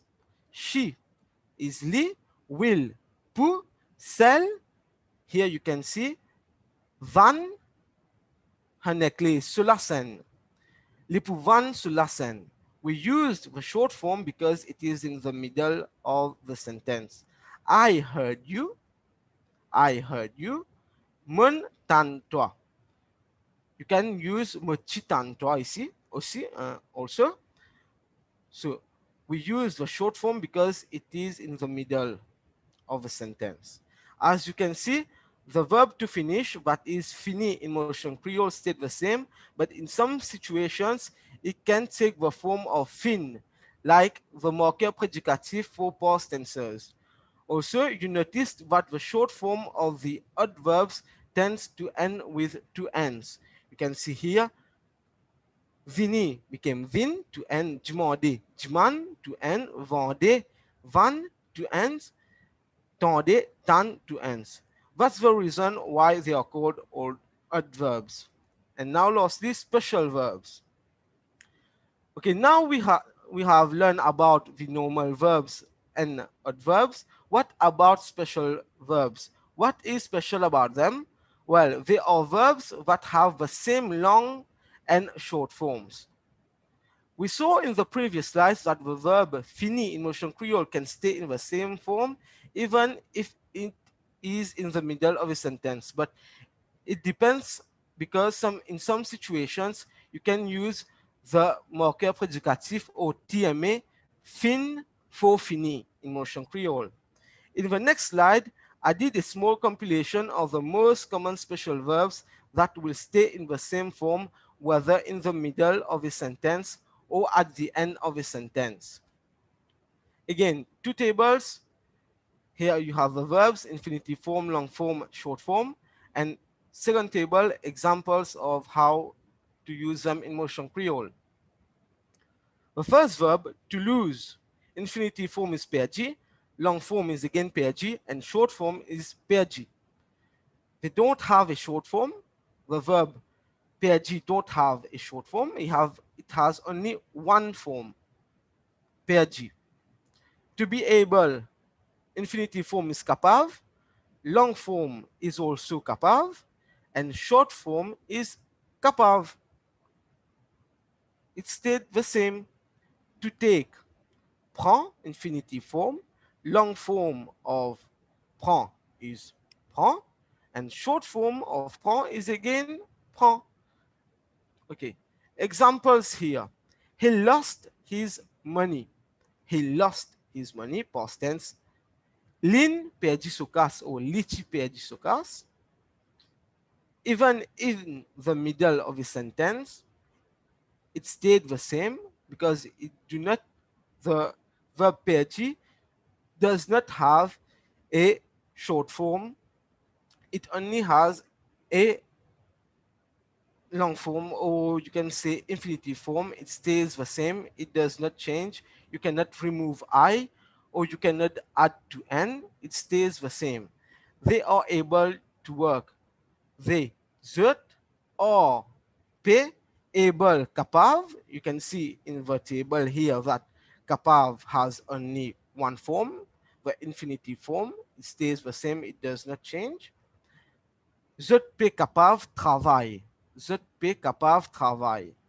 And lastly, I took his phone. I took his phone, past tense, took, take. Me chi prend ce portable. Even in the middle of a sentence, it does not take a short form because it does not has a short form. It has only one form. As there is nothing in particular to help us recognize which verbs fall into this category, they all just have to be learned. So you cannot just take a look at a verb and say, okay, this is a special verb. You only have to know, okay, this verb is special because it cannot change. It has only one form. You will have to know those verbs because some verbs are like normal verbs are able to have a short form. Even adverbs also have a short form, but special verbs only has have one form. So you will have to just check those verbs and also remember some of them. Okay, quick summary of verbs. Like I said, it can be hard, but you don't have to conjugate those verbs. You only have to remember special verbs. They don't change. Adverbs, sometimes double N, and normal verb, just chop off the last letter. Okay, quick summary. Understanding when to use the long form or short form of a verb can be tricky at first. Remember, the long form of a verb is always used at the end of a sentence, and unless another verb, person, or object follows it, in which case the short form is used. So, in brief, if the verb is at the end of a sentence, it takes the long form. If it is in the middle of a sentence, it takes the short form. Consider this small example. To eat, the verb to eat, Mauritian Creole is manger. I will eat, me pour manger. It takes the long form of the verb since it is at the end. But in the next example, I will eat pizza, me pour manger pizza. The verb has to be in short form because it is in the middle of a sentence. Don't worry if this seems a little daunting at first. With practice, understanding when to use the long form or short form of the verb will begin to feel quite natural. And now we are done with the biggest part of this live session, which is verbs. But I am going to provide you with a list of verbs which are going to be crucial at the end of the live stream, since we will be doing some exercises. Okay, now you have a table full of verbs. I have given you the long form of those words and the short form of those words. The first verb is admirer, admire. In Mauritian Creole is admirer. The long form is admirer, the short form is admire. So it's a normal verb since we did only chop off the last letter, which is E. The second example, the second verb, beat, bate, bat. Again, normal verb. Okay, to fish. To fish, the verb to fish, it's a special verb since the long form of the verb and the short form of the verb is the same. That is, it does not have a short form, it has only one form. Hide, to hide. Cachette, cachette, special. To know, here, to know. Connaît, long form. Con, short form. This is an odd verb. Meet, join, join, special verb, only one form. Understand, comprend, comprend, special verb, only one form. And let's say offend, to offend. Offenser, long form, short form is offense. It's a normal verb since you only remove the last letter E. Now, before the last part of this session, I'm going to give you a table full of words that you don't need to really understand the meaning behind them, but just know that, for example, apple in Mauritian Creole is pomme. For example, box in Mauritian Creole is boîte. Here you can find the first column is in English, the second column in Mauritian Creole. And on the second table, first column in English, second column in Mauritian Creole. And aunt in Mauritian Creole is fumi, corps is l'auteur, competition, competition. So you don't have to understand, it's just a translation of those words from English to Mauritian Creole. Now, here is a list of words in English first, then in Mauritian Creole. These words will be in the upcoming exercises we will do together. Let's familiarize with them before we head towards the last part of our live stream. So watch is monte, weather is le temps, team, l'équipe, street, cime, and so on and so on. Okay, let's go to the last part, classwork. We will do it together, guys. Just fill in the blanks. Okay, you would see on the left-hand side the sentences in English, and on the right-hand side the sentences in Mauritian Creole. So here I have highlighted those words that you need to pay attention to when you will answer those questions. Okay, the first exercise is I was admiring his watch.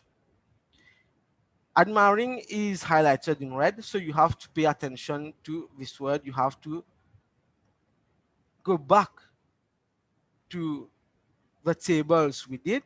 You can find those tables here. I did a super compilation of those tables. Here you will find pronouns. On the second table, you will have the verb with their long form and short form. And on the left table, you will have those general vocabulary. Okay? For example, the sentences in Mauritian Creole.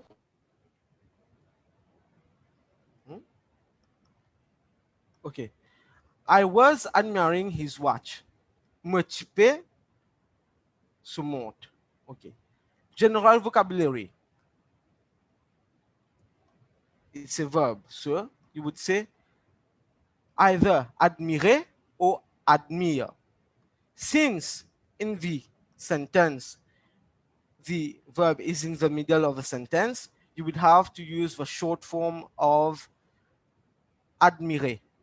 So me triper admire ce montre. Much admire somewhat.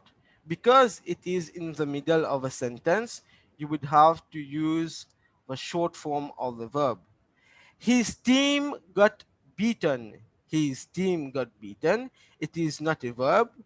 It is also not a helping verb, also not a pronoun. So it has to be in the table of general vocabulary.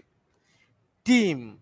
Just look for the verb here, the word here. Team in Mauritian Creole is l'équipe. Team in Mauritian Creole is l'équipe. So you translate it. His team got beaten. So l'équipe in gain batté. So l'équipe in gain batté. The weather is changing. Is changing is highlighted. Is a helping verb and changing is a verb. If you remember, for is or we use pe. And the verb changing, the verb is at the end of the sentence. You will have to use the long form. So if you take a look at the table of verbs, change, from the verb to change, it is at the end of a sentence. You would use the long form, which is changer. Changer. So, le temps peut changer. He is dancing. Is peut. Dancing, the verb in the middle of a sentence, we say danse. Li tu peux danse au lit. The manager is encouraging his team. Is, again, we use pe, and encouraging in the middle of a sentence would say encourage. So the long form is encourager, but since it is in the middle of a sentence, we use encourage. They went fishing. So to go, the past tense of to go is went. So you know you will have to use chi or in or fin, and the translation of the verb to go is al. Since it is in the middle of a sentence, we use al instead of ali. He gave me his food. Past tense of to give, chi. Li chi donne moi manger. Middle of a sentence, use short form. It is an adverb. Donne, donner, again. He was hiding in the closet. For was, TMA, if you take a look at the table, the TMA table here, for was, we use chipe. Li chipe, hiding, from the verb to hide. Hiding, hide. Cachette, special verb, only one form. Li chipe, cachette de l'amour. Only one form, no short form, no long form, infinitive form. This noise is irritating me. Noise, general vocabulary table, you will find it. Tapas is irritating me. TMA table for is P, irritating me. Agace-moi, agace. So irritating from the verb to irritate in Mauritian Creole is agace. The long form is agace and the short form is agace. So in the middle of this sentence, you will use agace. She is jumping is TMA table P, jumping, saute la corde. So in Mauritian Creole, jumping, to jump is sauter. But since in the middle of a sentence, you will use saute. A normal verb, just remove the last letter E. He killed an ant. An ant, not a verb, not a pronoun. So belongs to the general vocabulary table. An ant in Mauritian Creole is fumi. We lifted the car. We lifted the car. The past tense of to lift, nu chi or nun, comma, and n, or fin, lift to lift, lever. Long form is lever in Mauritian Creole, and short form is lève. Nous ti lève le là, nous lève le là, or nous fin lève le là. We met this morning. Past tense of to meet. Nous ti joan, nous ti or nun or nous fin. And meet is joan. In the table, you would see that joan is a special verb since it has only one form. Meet, joan, joan. He neglected his health. Past tense of neglect. To neglect, lichi, or in, or fin. To neglect. Négliger, the long form is négliger and the short form is néglige. Lichi, néglige, and health. If you take a look at the table, general vocabulary table, you would see health in Mauritian Creole is la santé. So, lichi néglige la santé. You will offend him. Future tense. Will, TMA table. Will, pou. To pou. Offend from the verb to offend. Take a look at the table of verbs. Offend is offenser, long form, and offense, short form. Since it is in the middle of the sentence, you would use the short form. Offense, li. To pou offense, li. And here, let me participate. Laisse-moi participate. Participate. Okay, loss. Loss, it is at the end of a sentence. You would use the long form. Long form of participate in Mauritian Creole is participer. Short form is participe. So you would use the long form, which is participe. And the last table of exercises, guys, I know you are tired. Okay, so he. Take a look at the table of pronouns. You would use li. So he, she, it, him, her. You would use li. Will quit. Will, future. For will, you would use pu. Quit, verb to quit. Take a look at the table of verbs. Where is quit? Long form is quitter. Short form is quit. Here it is he will quit, middle of a sentence. Il faut quitte. So, and job in Mauritian Creole is travail. Not a verb, it's a general vocabulary. I in Mauritian Creole is mo. You can find it here in the table of singular personal pronouns. Mo, I is mo. I am searching for my dog. Mo, am, you use pe. Searching, table of verbs. Let's look at searching. Search from the verb to search. Long form is rôder, short form is rôde. Since it is in the middle of a sentence, you would use the short form, which is rôde. Mon père rôde mo. My dog. Dog in Mauritian Creole is Licia. Next example. Exercise. What? He tasted the food. He in Mauritian Creole is li. Past tense of to taste, chi. Verb of to taste in Mauritian Creole, taste, is goûter. So the long form is goûter, short form is goût. So in middle of a sentence, lichi goût, we will use the short form. The food. Oh, the should that have been already here. The.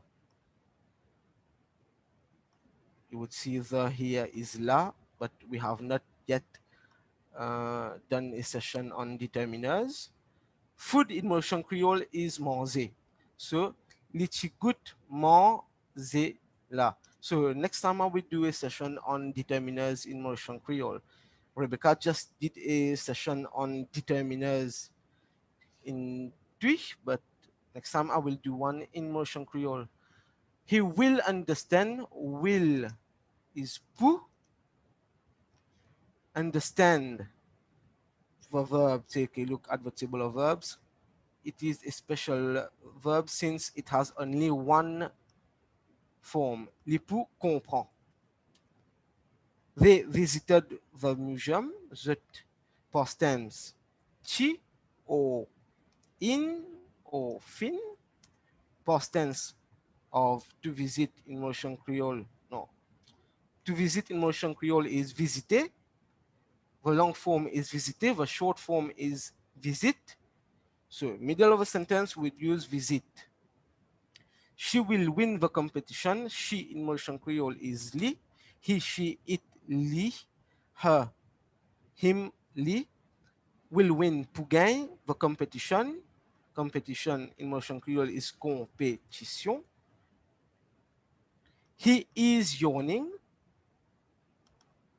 He is yawning. He in Mauritian Creole is li. Is, take a look at the table of helping verbs. Is pe. Yawning, take a look at the table of verbs. Yawning, to yawn. Bailler, special verb, only one form. Li pe bailler. The car zigzagged on the street. The car zigzagged on the street. Le tela in zigzagé lo. Street in Mauritian Creole is cime. Cime. Okay, guys, this was the last exercise. We did how much exercise? Okay, at least 30, I think. So you can find here is the table of all the pronouns we used, but there I have not added the reflexive pronouns. We only used singular personal pronouns and plural personal pronouns. Next, you would see here a table of helping verbs in Mauritian Creole. Am, is, are. You would use pe, will, shall, pour. For past tense, either use chi, in, or fin, but it's more common to use chi. Was and wa, you would use chpe. A combination of chi from past tense and pe from present continuous tense. And here you would find a table full of verbs in long form and short form in Mauritian Creole. If you noticed, I have taken a word, a verb from each alphabet: A, B, C, D, E, F, G, H, I. So, admire in English, in Mauritian Creole is admirer, long form is admirer, and short form admire. Go down, neglect, négliger, néglige. So, guys, this is the last. We have reached the end of this session. It was, I know, a long session, and I hope that you are able now to speak a little bit of Mauritian Creole. I have given you every material needed. I have given you pronouns, TMAs, helping verbs, and some general vocabulary for you to use. You can do unlimited things, unlimited sentences with them. So, mots, pour, sans, cime. I will change street. So you can do a combination of all these words together. And that's it, guys. I hope you like this live session, live stream. And I'm very happy to be here with you and everyone. Happy New Year and Merry Christmas. Thank you so much, Mauritian Santa Claus, aka Professor Zuhair, who teaches from Mauritius. He teaches us Mauritian Creole. So we are so happy that you're here. I just removed your spotlight. I'm gonna have the spotlight again. So we are so excited. We have a plethora of people, to include our teachers, coming on and speaking live to us. We've had Donna Samir. We're about to bring in Isaac Boma with TWT Enterprises in Ghana. So I'm going to bring him up to the stage for 1 second. I'm going to unmute you, and then I'll bring you up. And remember, guys, definitely we're posting all the links to everyone that's in our live today. We're posting the links to their businesses, to their books, everything, their YouTube pages in the chat. So I'm going to spotlight Isaac, and I'm going to ask you some questions, brother. Hey, sir. Hi. How are you doing? Yeah, I'm good. How about you? I'm doing good. As they say in Swahili, zuri, good. Oh, yeah. I need to learn how to speak Swahili. Yeah, we all do. We all do, brother. So I brought you on today because obviously I know your wife, and I get so excited hearing about your updates about your farms. So tell me about you. How did you guys get started? And then, of course, tell me about the business. Oh, okay. Yeah. So basically, I'm from Ghana, and US right now, and I've been here since 2008. Uh, so our business that we do is right now we have two different farms on two different places in Africa. One is in Kumasi, the other one is in the Volta region. And we are looking to expand as time goes on. So basically, the first farm we started it while we are in the US, and the second one, same thing. We started it while we were over here, and we have to find people to.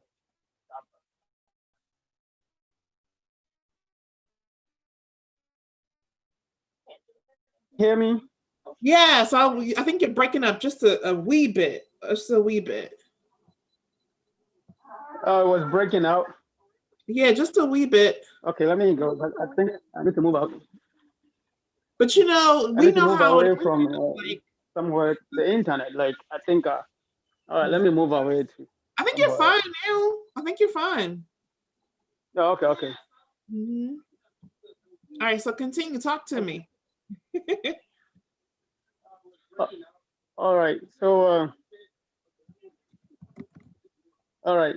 So yeah. So basically, what I was saying is that the first one was is in Kumasi, and the second one is in the Volta region. Mm-hmm. Yeah. So the one in the Kumasi is was only a pig farm, and we are trying to add poultry farm to it, and also make it. We're going to try to add like tomato farms and other things to it, but we are trying to start one thing at a time. Mm-hmm. You know, so most of the times, like a lot of people ask questions about like how did we get into the farm, or how did we start it, or how much it costs to start it. So probably that might be the best thing where to start it from. Maybe how much it might cost you to start a farm like that, if people are interested in it. Yeah. So for the pig farm, if you have to start a pig farm, what you need is basically going to be, first of all, you need a land first, because if you don't have the land, you can't do anything. And once you get the land, because in Ghana, the land prices differ from places to places. So in Kumasi, you could probably get an acre of land for maybe about closer to the city, maybe about $2,000. But the farther away you go, yeah. Has that changed since? Because since a lot of African diasporans are coming back home, has that changed a little bit in terms of the pricing, or is for you, is it still the same? No, the prices, it keeps changing every day. And it has changed. Even the same place that I bought mine from, I've been trying to buy the next land closer to me, and the price has gone up, or the next person doesn't want to sell it to me because they want to sell in the near future so that they can make more money off of it. Yeah, so that's basically what is happening right now, because it seems that a lot of people are moving to Ghana, and they see some supply ways to make more profit. Supply and demand. But you know what I really loved about your farm when I was talking to your wife is you use like a lot of natural things. So talk to us about the natural process and how difficult it is to try to get things naturally and pure. Because that's important, that part. Yeah. So the structure, the first one actually taught me a lesson. So whenever we're doing the second one, we try to use most of the local materials that we have to to make it also look modern. you know, even the feed that we give to the pigs. The way that we do ours, we used to buy the feed from like the concentrate and other things that are already made, and we mix them up. But Mhm. I started reading more about the concentrate, and I figured out that there's too much chemicals and stuff in them, so I have to change it and let them start making our own feed. We buy them, go to the corn mill, and do all of that to feed the pigs. Yeah, but you know, whenever you're building a structure like that, I have come to realize that even whenever you're using the local materials, you end up spending less money than buying those fancy stuff so that your farm will look good or something. Mhm. Because the Mhm. bamboo, we have bamboo, a lot of bamboos in Ghana. In the raffia trees, we have a lot of them. In the thick tree, we have a lot of them. So basically, in the Volta region, that's what we did.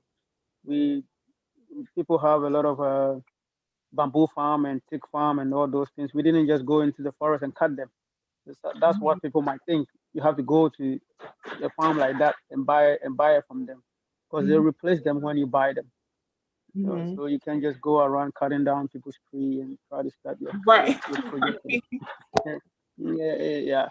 And That's true. how many pigs do you guys roughly have right now? I mean, when you first Okay, started versus like when you started, how many do you have versus how many do you have now? okay. So when we first started, I started with 10 of them, and Mm-hmm. they were all pregnant pigs. Mm-hmm. Yeah. And the person who I got the pigs from, we went to a deal with him that when I buy the pigs, I'm going to let him keep the pigs for about 3 months Mm-hmm. before I come back and pick them up, because I was still building my structure. Right. So he kept the pigs for 3 months. So about 2 weeks before they give birth, that's when he delivered them to me. So Okay. when they came, they just gave birth right away, and so we went from 10 to about 60 something. Because Whoa. each one of them gave birth to about, I think, the last one was about seven Mm-hmm. piglets, and the highest that we got was, I think, 11, 11 Wow. or 11 or so. Oh Mm-hmm. yeah, yeah. Most of the time, I think mostly they were like 10, 10, 10 each. Mm-hmm. So and we kind of have some mortality in it, but we still came up to be around 50 in the Mm-hmm. first run. So right now we have about almost 180 over there. We sold some too, Ooh, you know, and but congratulations. As they say in yeah, Swahili, hungera means so congratulations. That's good. thank you. Yeah, yeah. So my plan is to start raising the pigs on free range if possible. But I Yes, want to do that when I get there, because sometimes trying to explain things to people for them to do it the way you want it from here, it becomes it's a little bit difficult. Now, difficult. So when you sell the pigs and so forth, are you selling like the meat to say hotels? Like, what are some of your major? I mean, obviously, without saying what your mhm. niche is and the specialty of it all, but just who are some of your buyers? Is it locals? Is it hotels? Like, who are your buyers?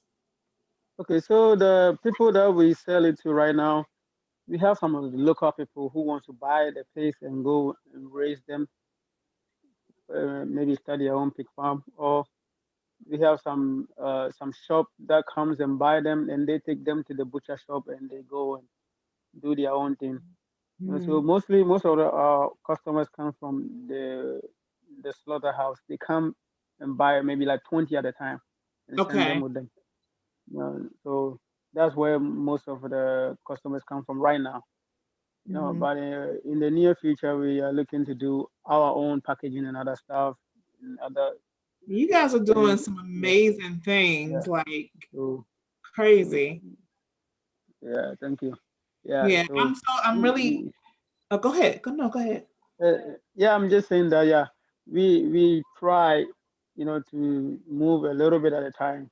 Sometimes you don't want to just do too much crazy stuff here and there, and Yeah, sometimes if you move too just fast, you have to do a lot of corrections along the way.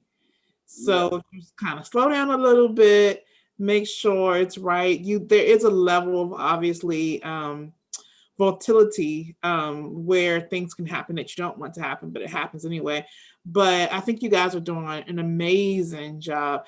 And while I have you on live, I posted it already. I posted your Instagram. I need to post the YouTube as well. Go ahead and shout out your link to your Instagram and your YouTube for me. Also, the YouTube will have a TWT Enterprises. That is the YouTube channel. But the Instagram, my wife do the moderation of all those things. So personally, I just deal with the business part. But the YouTube one, I know if anybody is looking for what we are doing, if you type in TWT Enterprises, it will come up with we have our little boy's picture on there. So because there's another TWT things on there. So that is our YouTube channel. And you could probably go down the YouTube descriptions and find the Instagram and the rest of them too. Yeah, and I just posted it all in the chat too. And I know at one point you guys were having an opportunity so that people can sponsor your pigs or your farm. Is that opportunity still available? Did you want to drop that jewel real quick? Yeah, so that is a business plan that I have that people do over here in the US. Like but they do it. I think they do both ways. So what they do is somebody will build a structure, and maybe there's someone who wants to start a pig farm who don't have a structure. So people come together and buy piglets, and they all send it to the guy with the structure, and he takes care of the pigs, raise them till they are good to sell. Then he sell them and share the profit for those people. In some other cases, some people it's only like a company will rent the structure from somebody and put all their pigs in there, and all the person does is watch the pigs for the company, and the company pay for the rent for the place, and also pay salary for that person. So in my case, I was trying to start with a situation like this because I know there are a lot of people in the diaspora who want to go back home, but that's right. They don't have any means to make money while they are over there, or to let money come to their pocket frequently. So my deal was to get people on board with what I'm doing. Maybe not too many people. I want to start with maybe about 3 or 4 people for the start. Maybe each buy 100 piglets. Then we will raise the pig and feed the pigs, and once we sell it, then we share the profit. Based on after we do the calculations, we see the feed and everything, we share it based on their percentages. Because how much they bought the piglets and everything.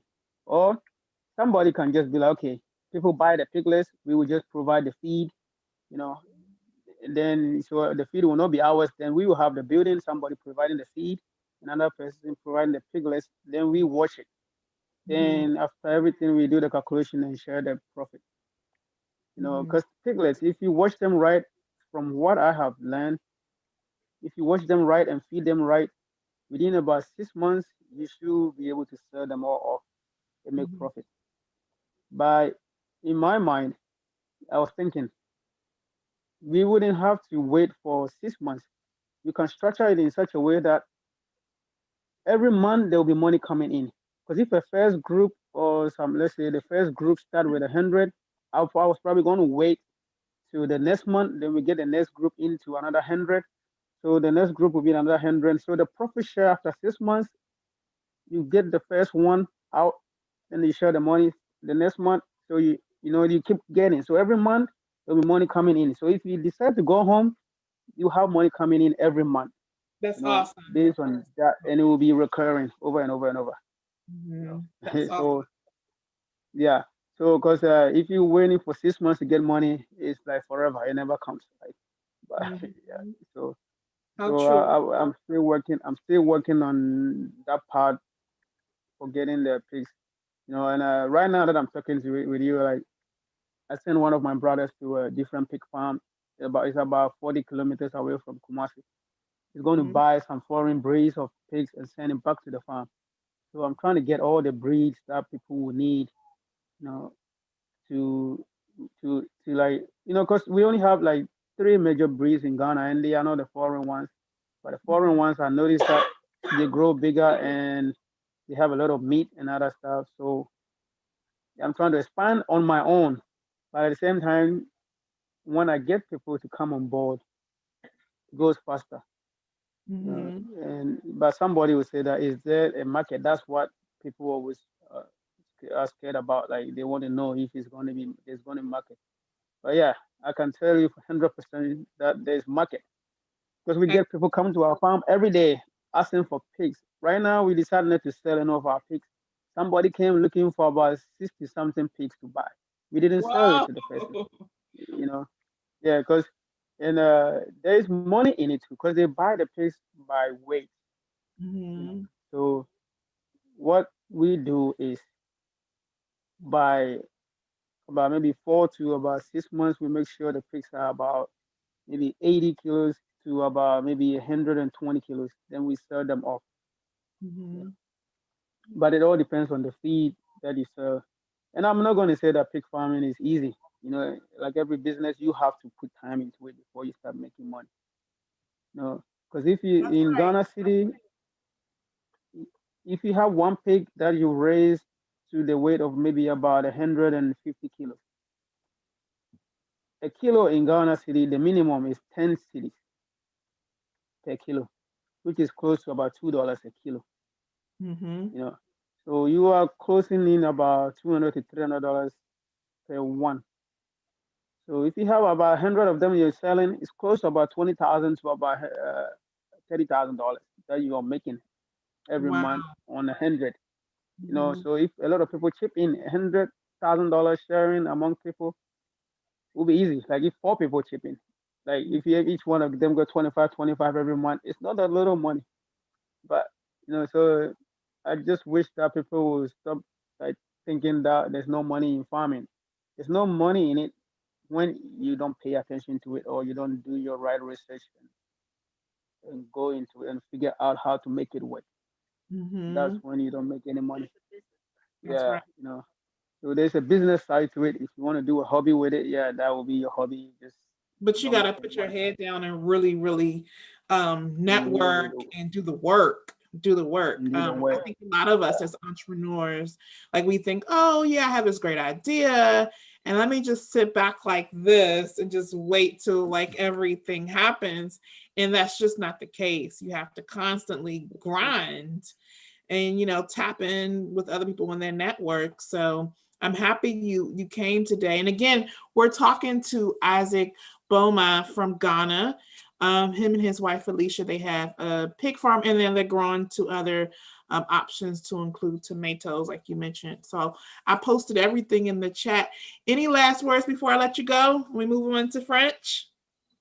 Oh no, I'm just saying that if anybody needs help doing any kind of farming, we are willing to help. We also do poultry farm. We also do crop farming, vegetable farming. So we have investment opportunity for anybody who might want to get into it. So you can contact me if you want to get Excellent. into And farming. and again, I posted everything in the chat for you, so you'll be able to or excuse me, people will be able to communicate and reach out to you as well. I'm so happy that you had, like, I know it was like a quick call, like, hey, can you want to come on? So I'm so happy that you guys were able to make it so we can spread this knowledge and this good information. So thank you so much. I know a little bit of tree, You're which is welcome. Medase. Uh, yeah, me that's it. So thank you Yeah, so much, you are and we'll welcome. see you next time, okay? All right, have a good day. You too. Bye. So thank you guys for tuning in. Again, we're like midway, almost end of our broadcast, which is our Christmas Eve special. Remember, there is an opportunity to win a whole class. A whole class to us is like 5 classes. So that retail value is sickening. What you can do is, and it's in the chat too, but send an email to info@resplendencelanguagearts.com, and we will pick a winner who wins this covenant prize today. So without further ado, first of all, let's check in on Christmas Santa. Hold on for a second. Let's check on Mauritian Santa. Excuse me. Add him in here. How you doing, sir? Uh-oh. Gotta unmute you, Santa. Gotta unmute you, Oh, Santa. I'm doing great. Hi, I have no Santa. issue. Hi, my elves are working back there. Don't worry about gifts. We are going around the world. Are they putting together special gifts for all the special people in the world and all the kids? Everything has already been prepared. We are waiting for midnight to start delivering all the gifts. That is amazing. Hopefully we'll be able to deliver some language class, even that's not tangible. But we can deliver some language classes, right? Can we do that, Santa? Yes, of course, no problem. But don't remember to send us an email today. That's right. That's right. Definitely send us an email so we know you've been in the broadcast so we can give away these prizes. Mauritian Santa Claus, I'm going to put you back and remove the spotlight, and we're going to go ahead and keep this party, this Christmas Eve party going. Hopefully you guys are joining us. We're now in the afternoon with our live broadcast, and maybe, just maybe, you might be cooking and drinking a little spiked eggnog. So we, again, wish you happy holidays. And happy Kwanzaa and Merry Christmas and all that good stuff. So next up, we're going to learn French. Oui, right? Comment ça va, Professor Mick? So let me give you the spotlight, sir. Bonjour. Bonjour. Bonjour tout le monde. Hi everyone. Hi everyone. I hope you are all good. So here is Professor Professor Mike. So let's say Mike. So yes, people, Mike. Professor Mike. People usually call me Mike. So let's say Mike. I see, because Americans, we see CK and we're like Mick, right? Yeah, I know. Professor Mike. Professor Mike is on the mic. How about that? Okay, so before we start, let me wish you guys Merry Christmas. In French, we say Joyeux Noël. Can you say, guys, Joyeux Noël? So I wish you a Merry Christmas. Je vous souhaite un Joyeux Noël. Okay, so now we start. So before we start, we get to know me, Professor Mike. Okay, so I'm the lead French partnering teacher of Resplendence Language Arts, and I'm Cameroonian, and I'm 29 years old. So I get a master's degree in political science and a master's degree in business social policy. So actually I work as consultant and trainer in human resource management. And I'm really, really passionate about helping people improve their language skills, especially in French. So that's why I taught French in several contexts. So as home teacher, but also as trainer for French language exam called DELF. I have 3 years of concrete experience in teaching French online and more than 5 years of concrete experience in teaching French as a home teacher. So now you know me, guys. So get to know Cameroon, my country, where I come from, okay? So what identifies Cameroon is the diversity. So as you can see in the images, there are many ethnics and culture in Cameroon. So Cameroon is located in Central Africa, and it's also more than 250 ethnic groups, which form 5 major cultural regions.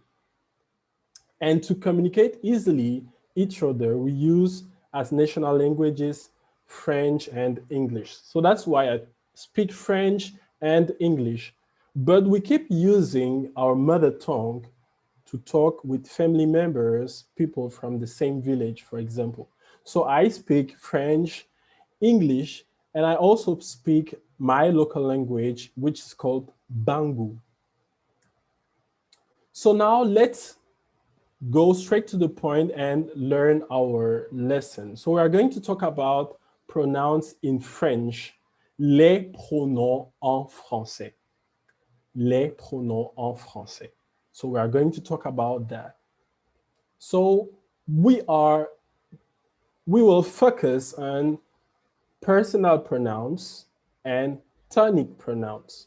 So personal pronouns or subject pronouns, they are called pronoms personnels in French, and stress object pronouns, they are called pronoms toniques. So there are many pronouns in French. We have reflexive, we have possessive, we have demonstrative, and a lot. But today we'll just focus on these two groups of pronouns, personal pronouns and stress pronouns. So first, let's start with personal pronouns. So les pronoms sujets ou pronoms personnels. So subject pronouns or personal pronouns. So what do we call subject pronouns or personal pronouns? So the subject is the entity that does the action of the verb. So the entity that does the action of the verb. And there's an easy way to find the subject of a sentence. So first, you will find the verb, and then you will ask who plus the verb or what plus the verb. Generally, who does this? What does this? And the answer to that question will be your subject. So let's start with the different subject pronouns. So the French subject or personal pronouns to replace one single entity are, so we start with je, and J with an apostrophe would mean I. Je or J with an apostrophe. So let's take examples. Example here we will say, je vais bien. Je vais bien. So je is the first person singular. So it's the first person singular in French. We will say je. And then you have J with an apostrophe. So in which case do we use this one, J with an apostrophe, when the verb starts with a vowel?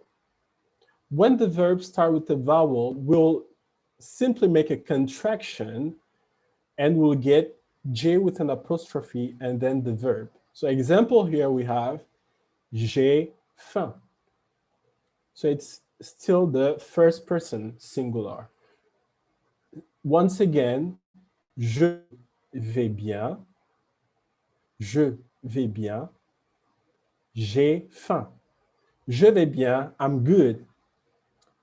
J'ai faim, I'm hungry. So as you can see here, the verb starts with a vowel.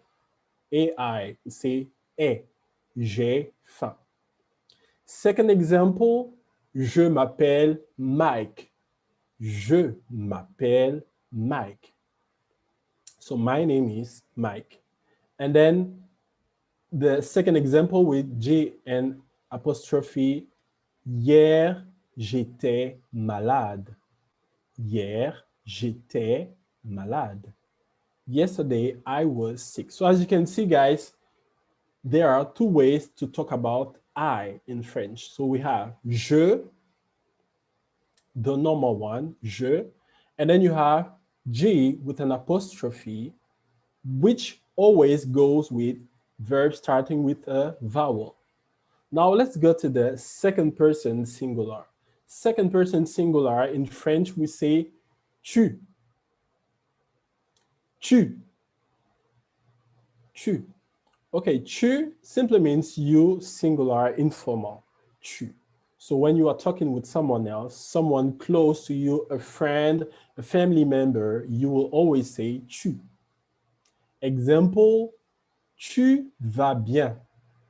Maybe you are talking to your friend or your mother, your brother, sister, and so on. So someone close to you, tu vas bien.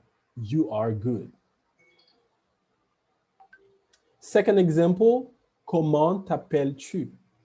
Comment t'appelles-tu? So in the first example, you said, je m'appelle. And here the question is, comment t'appelles-tu?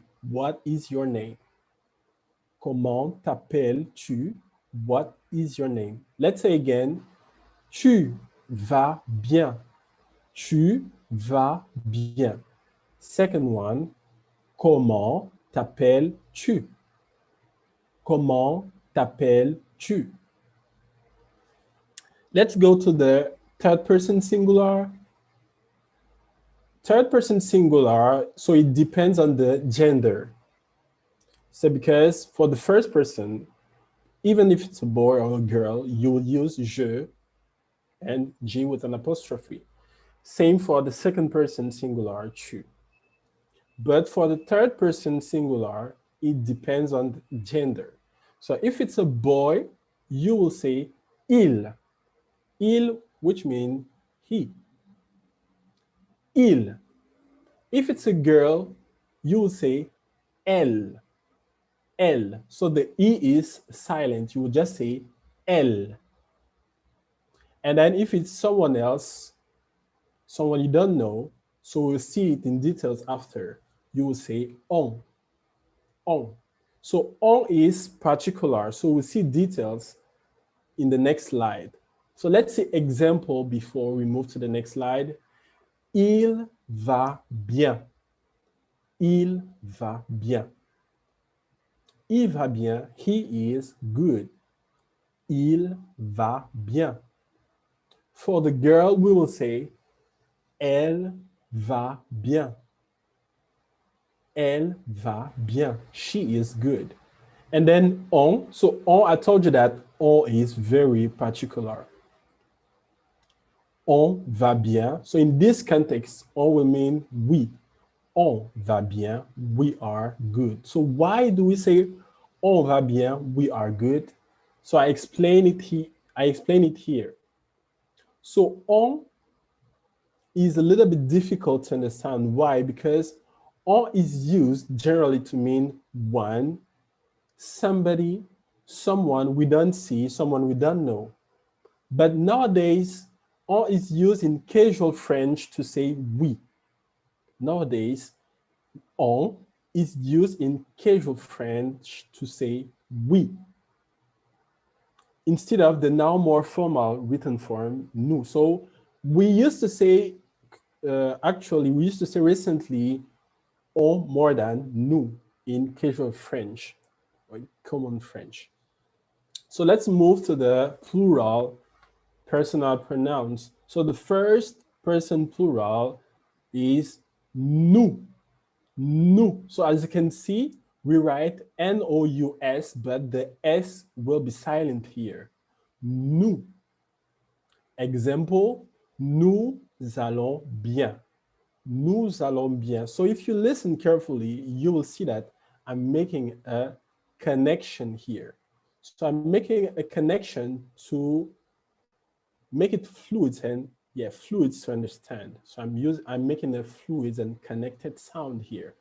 So you will know more about this rule when you come to our lesson, to our French lesson. So please guys, join our lesson and you will learn more on this kind of rules.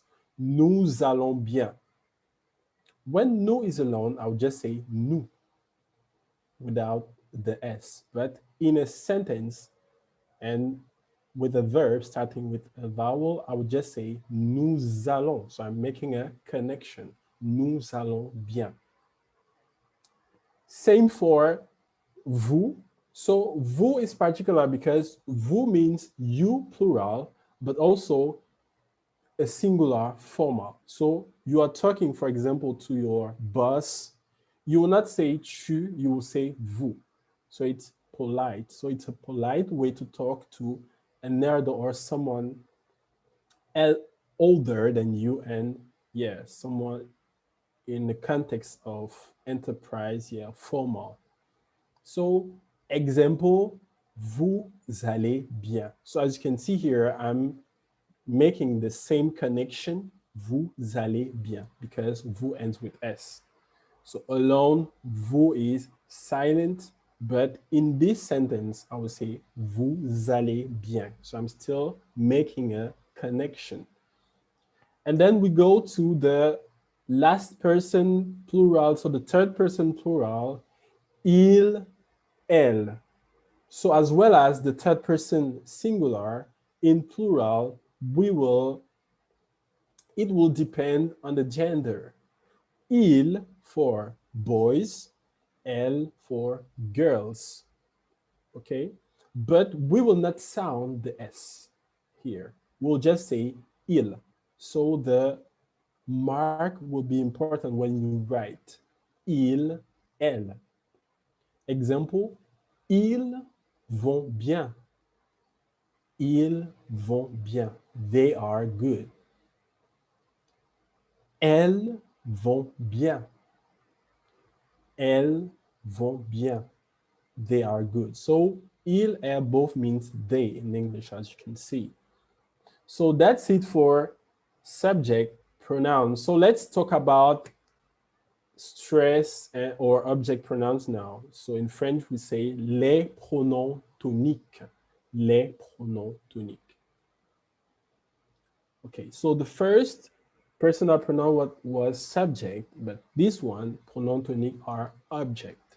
So let's see it in detail. So stress pronouns, also called disjunctive, emphatic, and object pronouns, are used after c'est, and also they are also used alone, as in pointing to someone to say him, or raising your hand to get picked. They are also used before and after prepositions and conjunctions. So let's see it in details. So you have these examples. The first is a small conversation. Qui a fait ça? Who made this? Qui a fait ça? And I will answer, c'est moi. It's me, c'est moi. Qui a fait ça? C'est moi. So in this case, the stress pronoun is used after the verb, c'est moi. Next, je vais bien, merci. Et toi? So if you remember our first sample, I used this sentence. Je vais bien, merci. Et toi? I'm good, thanks. And you?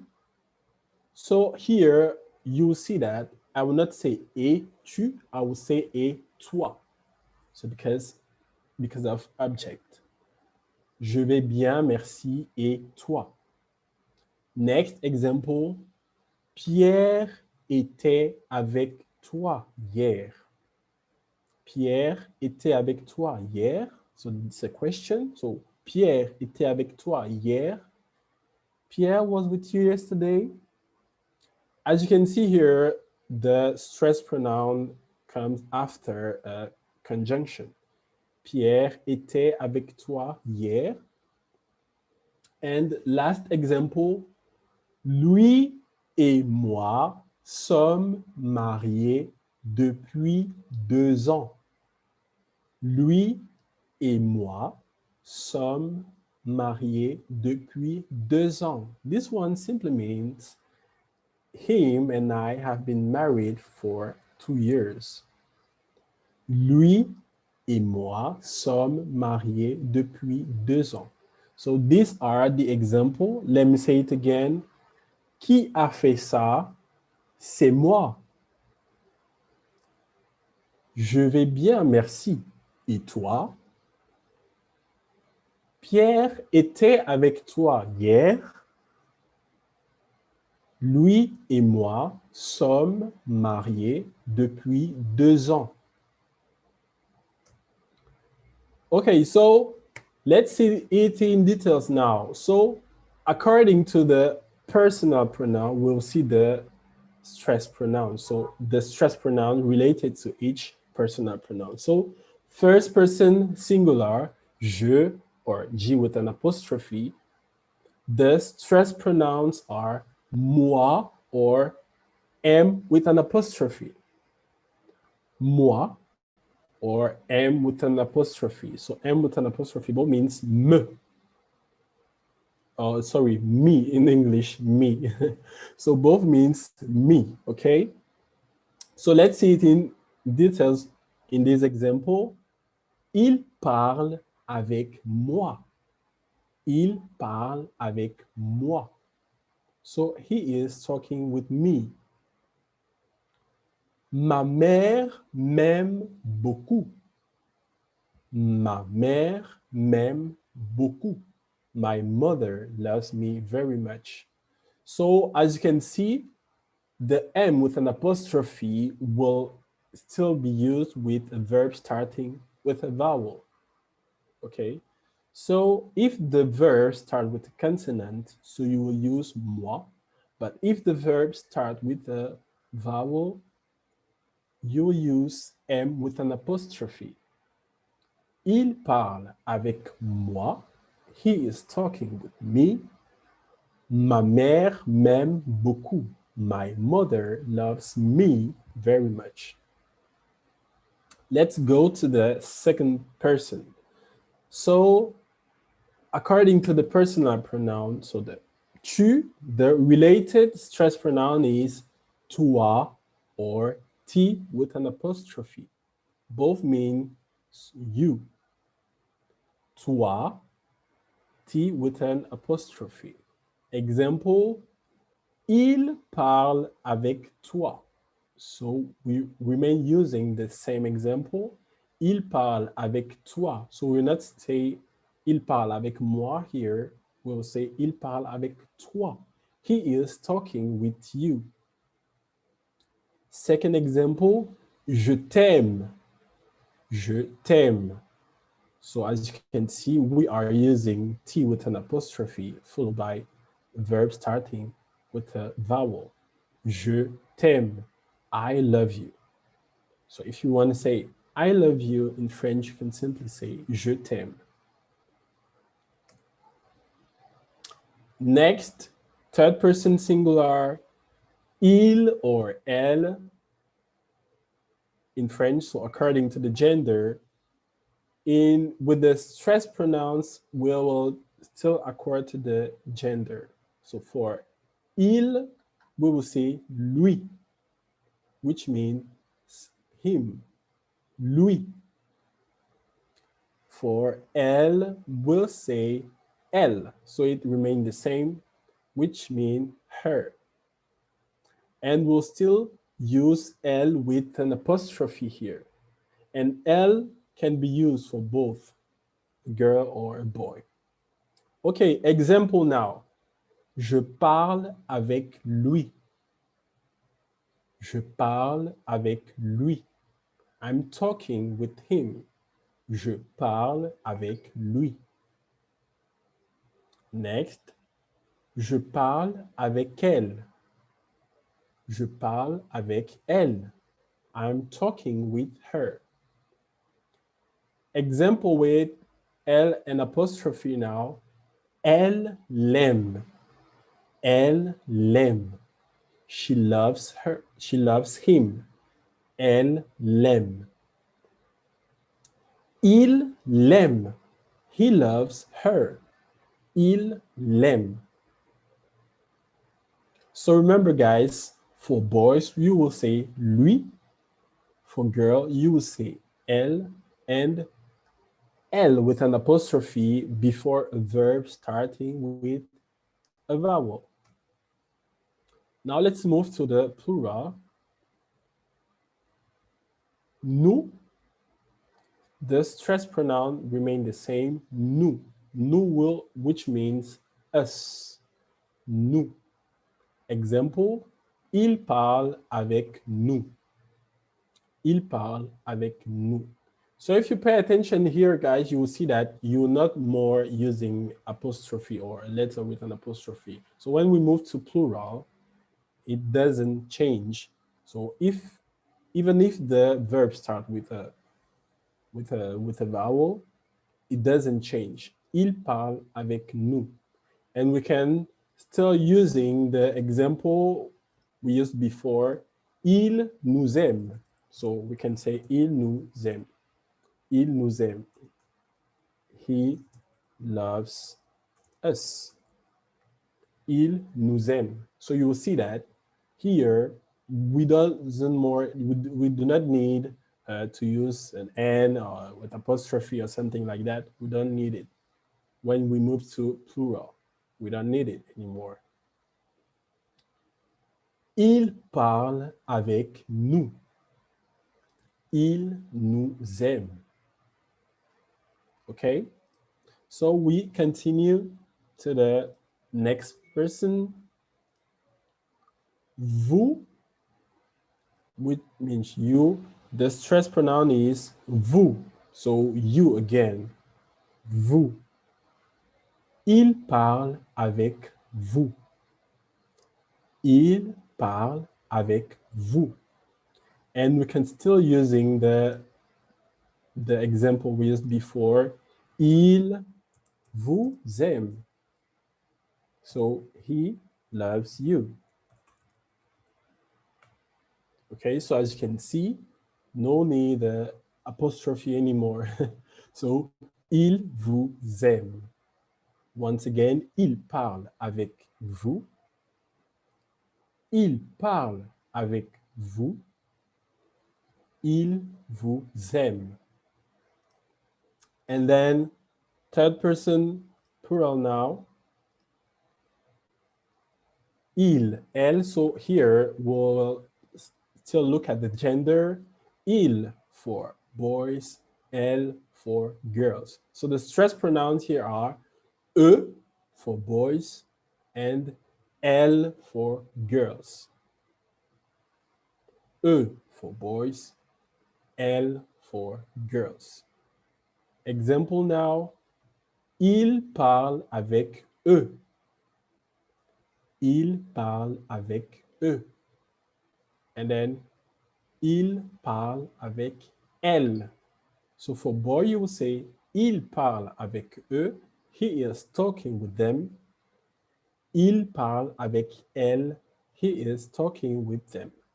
So in English, it's the same, them, but in French, you will look at the gender. Il parle avec eux for boys. Il parle avec elle for girls.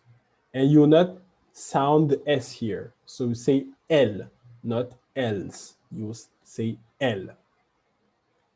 Okay? So that's it. One important note is that in stress pronouns, lui is used only for masculine singular, lui. And also carefully learn the plural masculine, eux. So lui for singular masculine, eux for plural masculine. And it sounds like eux. You just say eux. When you say je, for example, you keep the sound, okay? So that's it, guys. So we will end here. I hope you learned many things in this lesson. And I'll just say, merci beaucoup. I wish you a Merry Christmas again, Joyeux Noël, and Happy New Year in advance. Bonne année. Peace. I really appreciate that. Was excellent. Thank you, Professor Mike. It's crazy too because my brother's name is Mike, so you would think that I would get it right all the time, right? Okay. Every time it's a struggle, right? like Mick, and I get it wrong. I'm like, no. We can joke that way. So I just wanted to take a really quick pause and reset the room and just let everyone know what's going on. We have our language Christmas Eve language marathon that we're so we have gone through 3 languages so far, which actually no 4. Wow. Well, we have presented Tree, it's the Akan language of Ghana. We've presented Swahili of East Africa. We've presented our lovely and wonderful Professor Zuhair, who is also AKA Mauritian Santa Claus today. Speaking of which, how's everything going with the packaging of presents, Professor Zuhair, AKA Santa Claus? Is it going okay? I think I should go check on the elves. I don't know if they're doing the job properly right now. They're being bad elves. Okay, we'll check in with you again soon. But wait, so not just we're talking to you guys about the languages that we offer, we're also inviting special guests as well. So we've talked to Dinah Samir, we've talked to TWT Enterprises, and we'll be bringing on some additional folks later in the hour. Actually, not an hour, within like 10 minutes. So I thank everyone so far for tuning in. Remember, we are raffling away an entire class in any of our languages. So you certainly want to email us at info@resplendencelanguagearts.com and let us know that you have tuned in live, and we're going to raffle off a whole class. So which is invaluable, to be honest with you. So also we wanted to promote, which I put in the chat, is our Patreon account. Oftentimes I get emails from people like, I really want to learn Swahili, but I can't afford it. Or I really want to learn Tree, or, French, just add them all in and they can't afford it. So we decided to go ahead and offer scholarships that is crowdfunded, essentially. So if you have in your heart to go and donate to the cause of people wanting to come home, by way of language, by way of arts and culture, you can simply go to our Patreon account, which is www.patreon.com/resplendence. We also talked this morning with Professor Justo. We are so excited to have him. He'll be teaching the Bubi language at the end of January. So we are in kind of a pre-registration for that. And if you're interested in learning that very particular language, he's like the only, if I can say this, he is badass, like amazing, okay, dope, as the young people say. So if you're interested in knowing what he's going to be teaching for us, you can again simply send that email. So again, thank you for letting me reset the room. We've been here since 10 a.m. and we'll conclude the broadcast roughly about 3 p.m. I think we have about 2 to 3 additional guests. And Miss Veronica, are you in the house? Are you there? Hopefully you are. Maybe you are not. I don't think Veronica is there. So Veronica, who's the education director, she's also here. And she's, gosh, so amazing to have on our big team. Everyone's amazing to have on our team.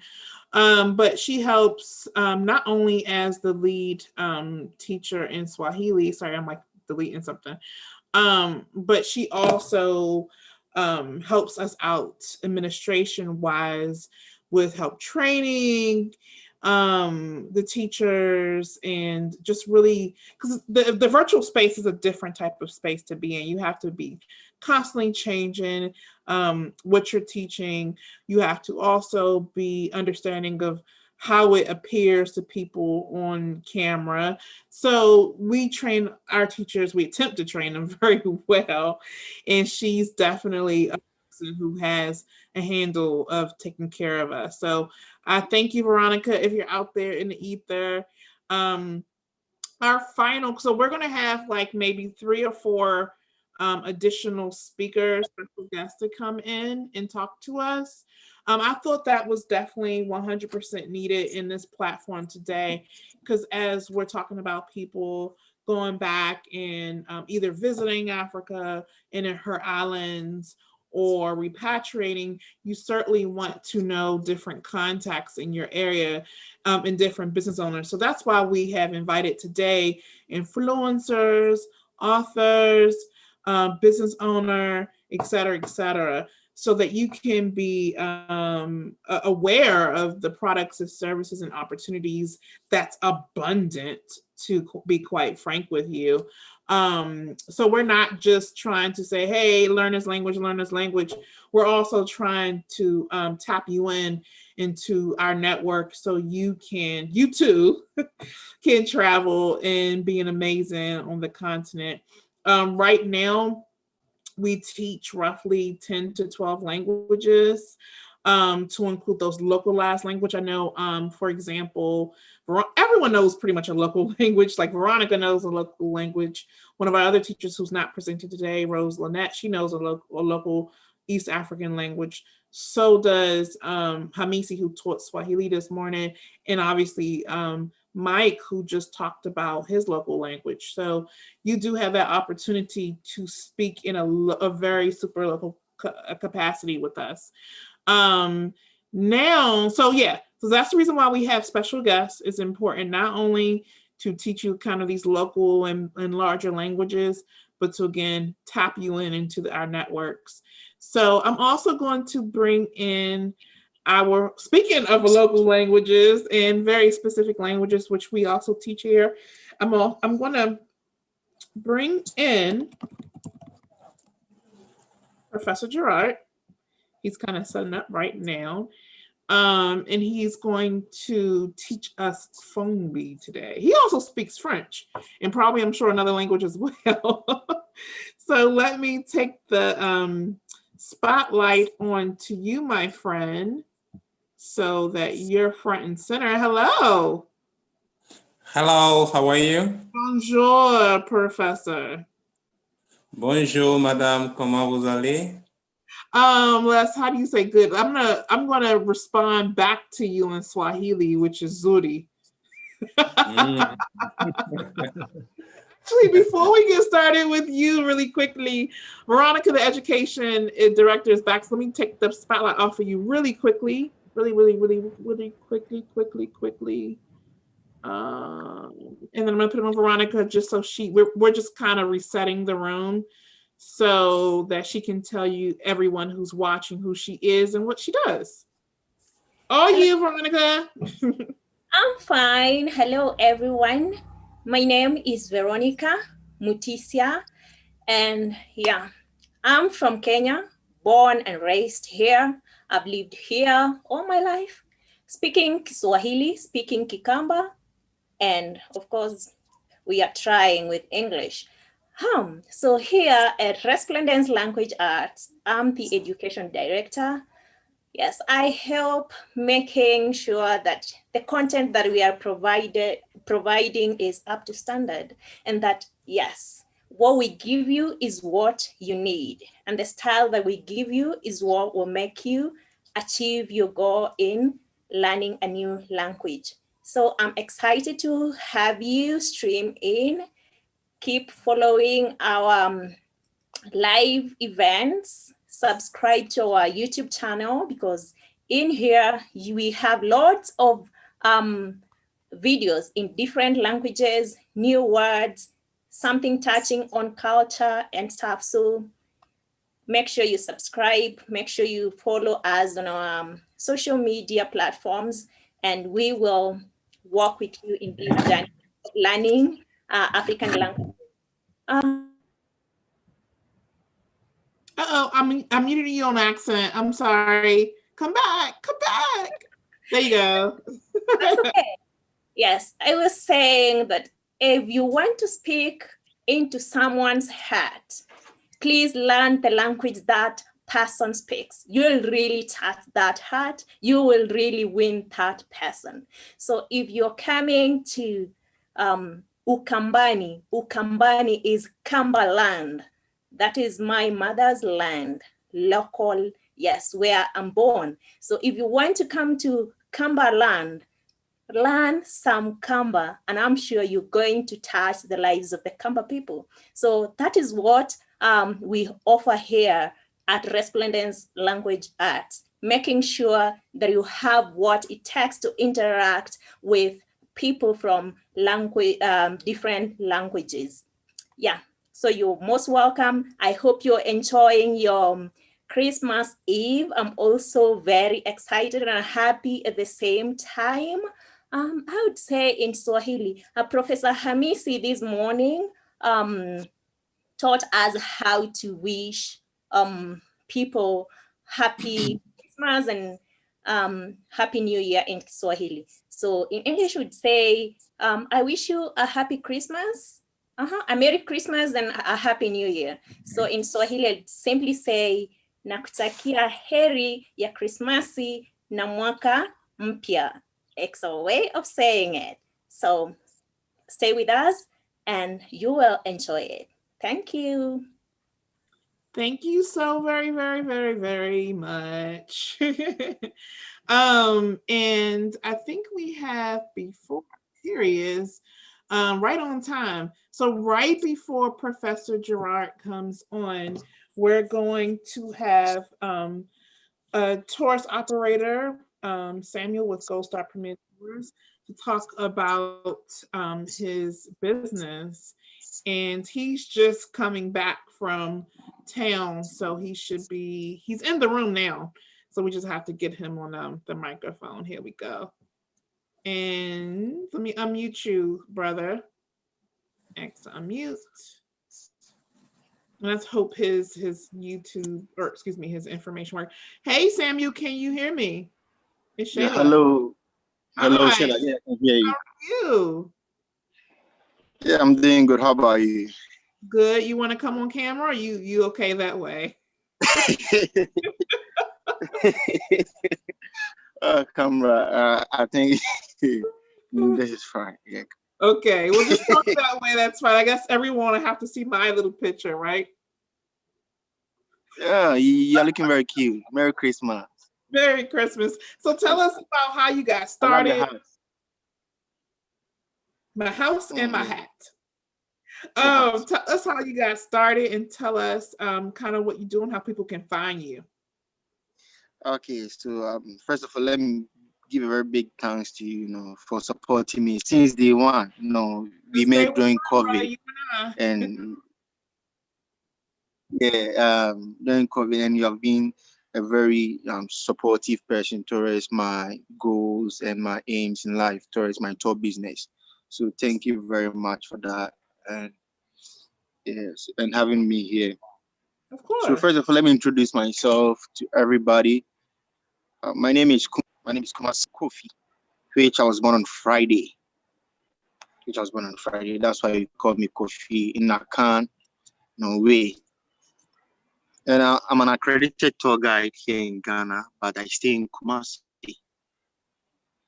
I've been offering my service for the past 5 years, but professionally 2 years.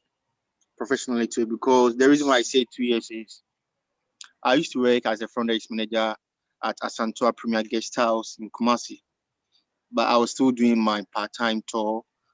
But I started doing it professionally 2 years ago. That's why I said I started professionally 2 years ago, but I've been in the industry for the past 5 years. I've been giving my service across Ghana.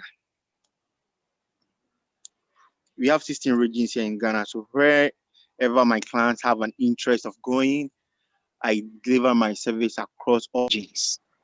But for now, I mostly focused on 6 or 7 regions for now. I mostly focus on 6 or 7 regions for now. Attractive places to see here in Ghana. That's why I give my service to all these 6 or 7 regions here in Ghana, and I make a full provisions for airport pickup, accommodation, naming ceremony, best place to eat, good nightlives, like everything. I make provisions for everything. When you step your foot in Ghana or at the airports, I just pick it up from there and make sure your stay is very, very safe and enjoyable. And if anybody have a question, please let it flow and I'm ready to answer it. Excellent. And can you tell everyone where they can find you on all social media, please? And I'll post it in the chat. Oh yeah. You can let everyone know how to find so you. I'm on Facebook, Instagram, TripAdvisor, Twitter, and he's YouTube. highly rated on TripAdvisor, by the way, guys. So just so you know, he's amazing. Yeah, and sorry. and I was awarded as well. I was awarded as well on TripAdvisor, Best Traveler's Choice 2020. So yeah, you can check me out on TripAdvisor, and the name is Gold Star Premier Tour Company. Gold Star is one word. Gold Star is one word, and Premier Tour Company. You can get me like everywhere on all those social media platforms, everywhere. Facebook, Instagram, TripAdvisor, YouTube, Gold Star Premier Tour Company. The same name. Yeah. And very soon my website to be out. So excellent. We're really happy to have you here. You know, we, like you said, we started, you and I, from day one. So if you can, I'm going to let you out of the backstage, but make sure you stick around if you have time to listen to the progress. We're actually almost done. Oh my gosh. And I think I really love to, be around, but tomorrow I have, group coming in tomorrow because, Xmas, I have tours in tomorrow for 14 days. That's why. So now I'm in Accra. I'm in Accra right now. So I came to make all the necessary arrangements. It has been busy, very busy. I'm sure. Moving around, making, proper arrangements, everything. So like six people. So it hasn't been easy for me. And one of them is celebrating her birthday.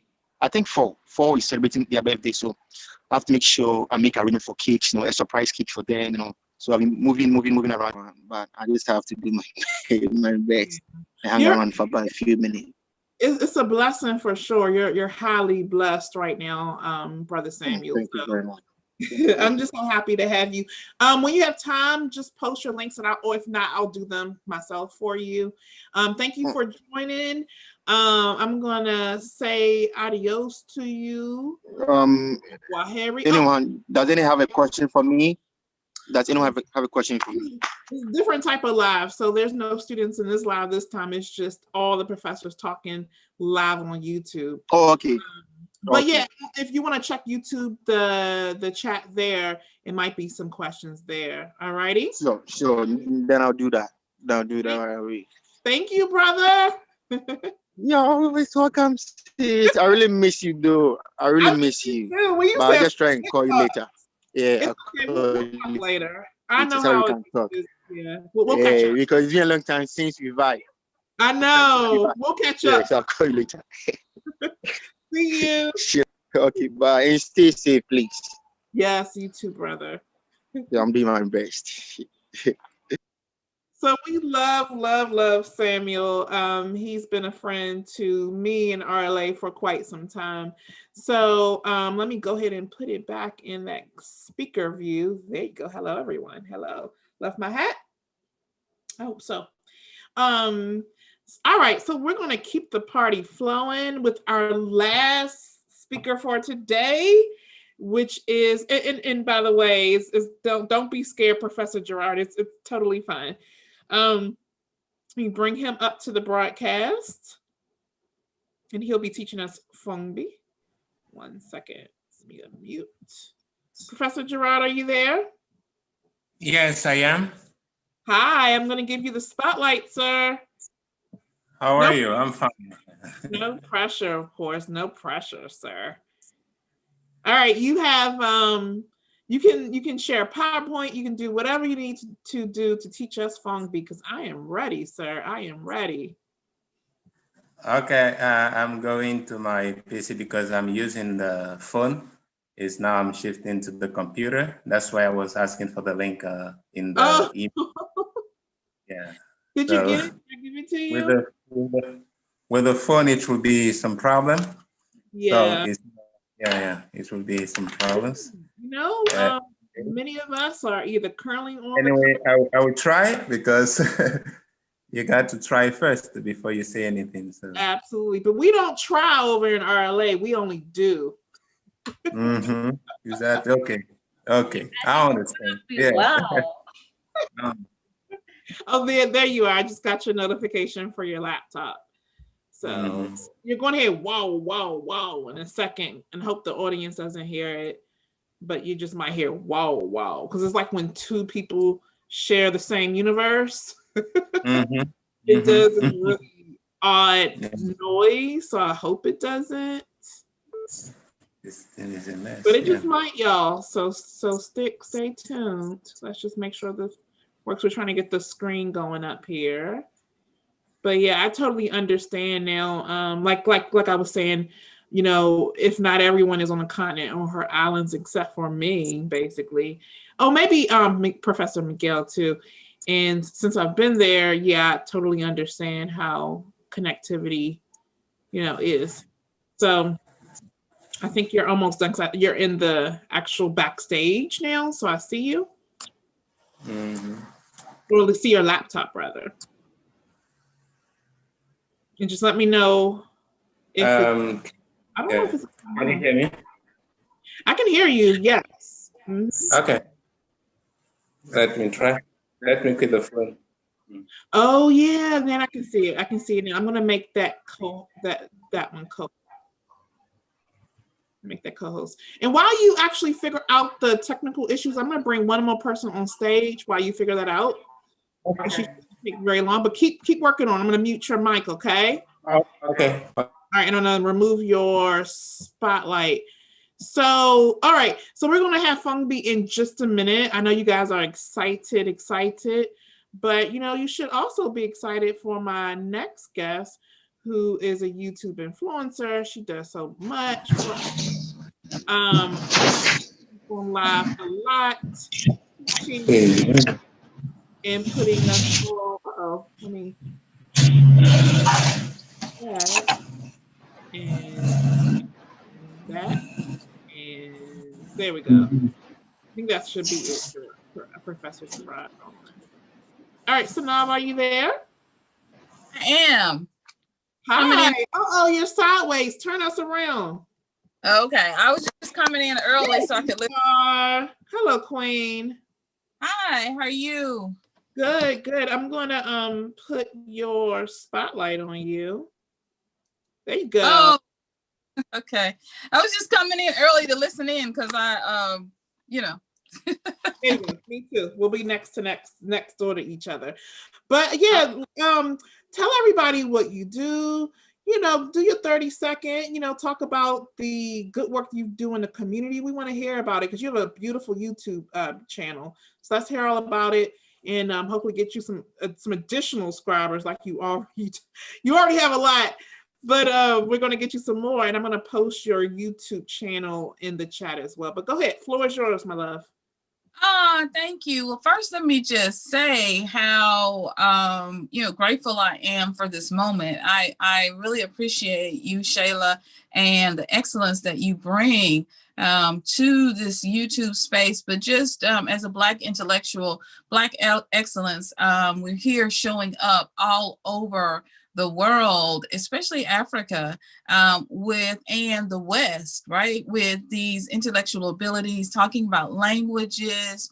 It's just a beautiful time to see our people popping up all over the solar system, doing wonderful and amazing things that they never thought and had always tried to keep us from doing. But, you know, here we are knocking down that door and creating a door of return. And so it's just a beautiful time to be alive. And I just am so grateful for you. Bless you. Namaste. The sacred light of the divine in me recognizes a sacred light in the divine and the God S in you. All right, so my channel has gone through a lot of phases, and you know, in this light of you know, I felt myself being called out again to talk about spiritual things, and I was like, oh no, me, why? You got Lord, you got the Most High Universe. I got people like here, y'all don't need me, like I'm doing the whole empty nester thing, and y'all don't need me.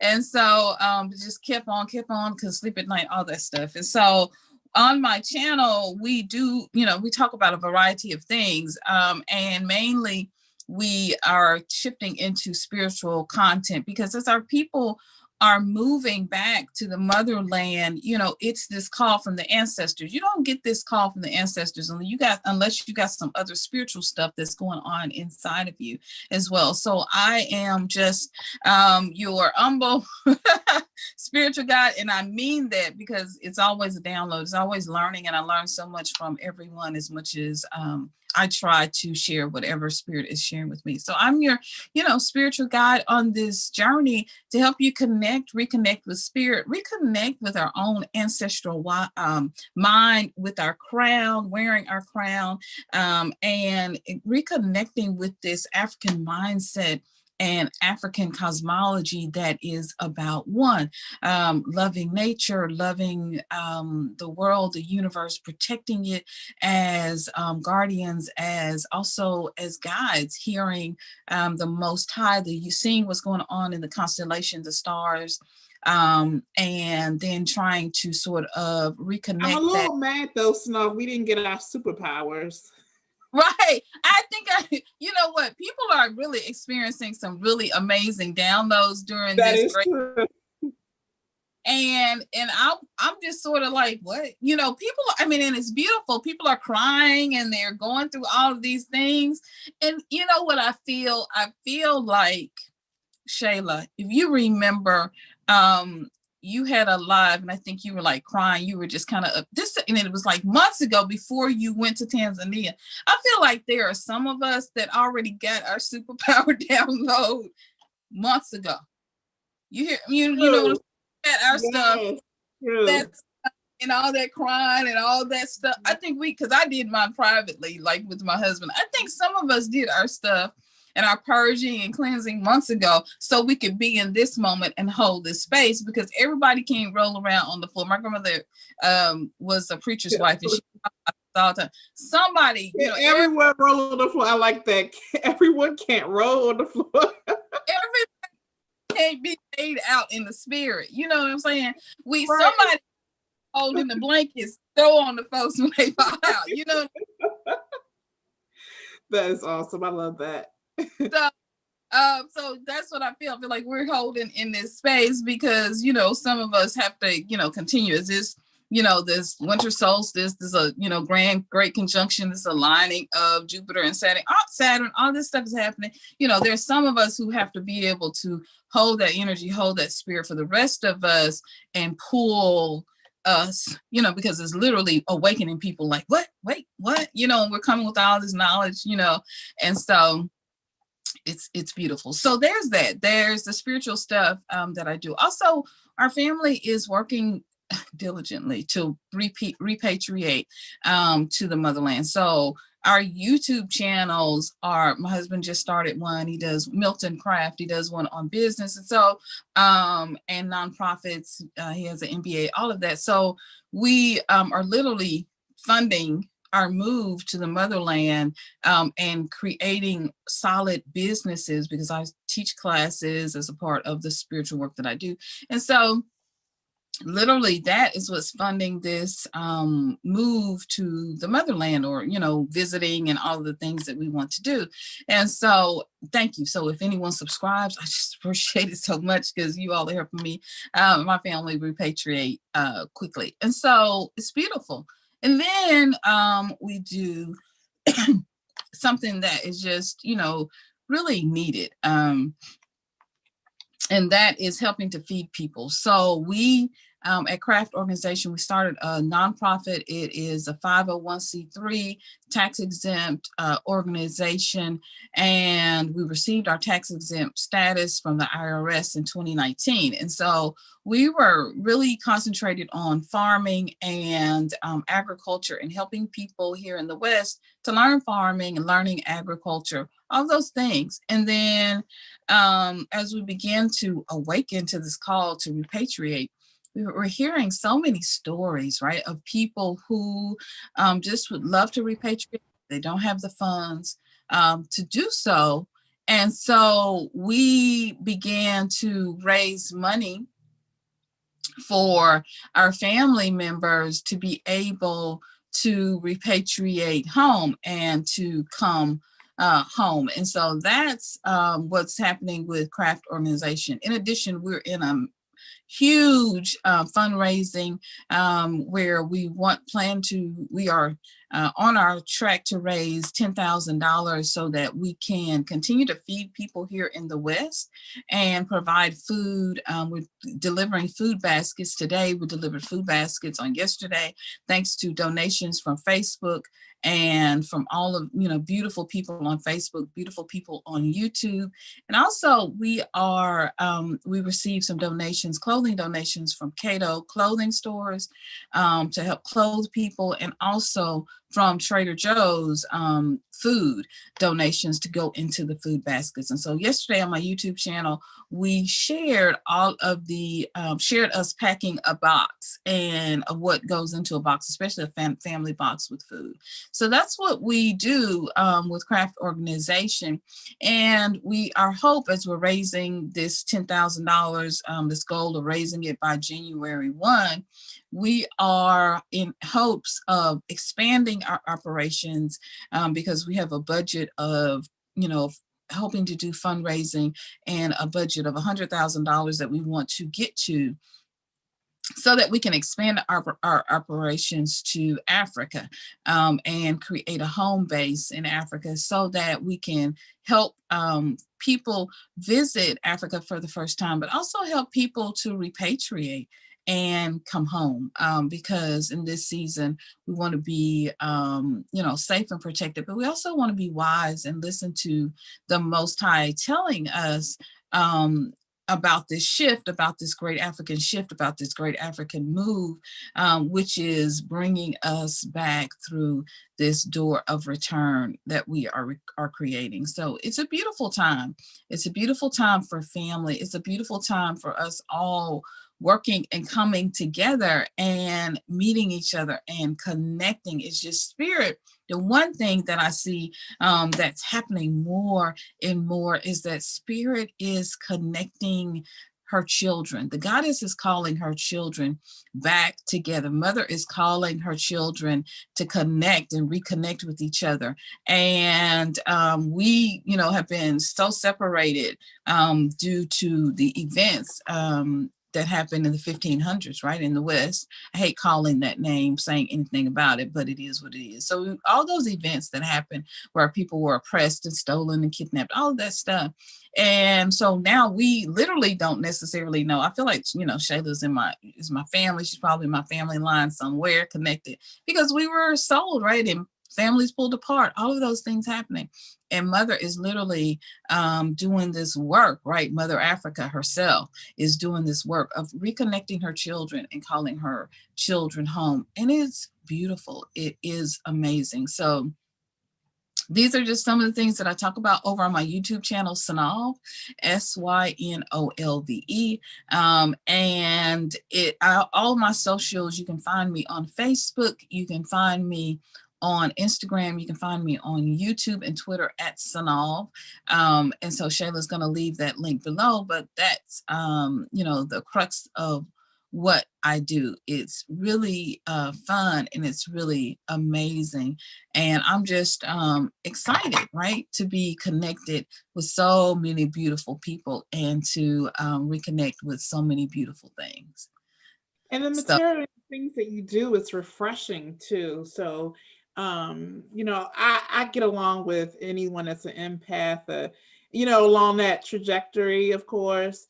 So anyone that's about nature and really sitting back and looking at how the puzzles connect. I think oftentimes some people don't see the signs and they don't even know how to connect the signs. So they don't see them, they don't know how to connect them. So you create a beautiful space so that people can follow along and really, really understand what this big awakening is happening and what do you, everyone out there, what do you have to offer? What do you have to offer?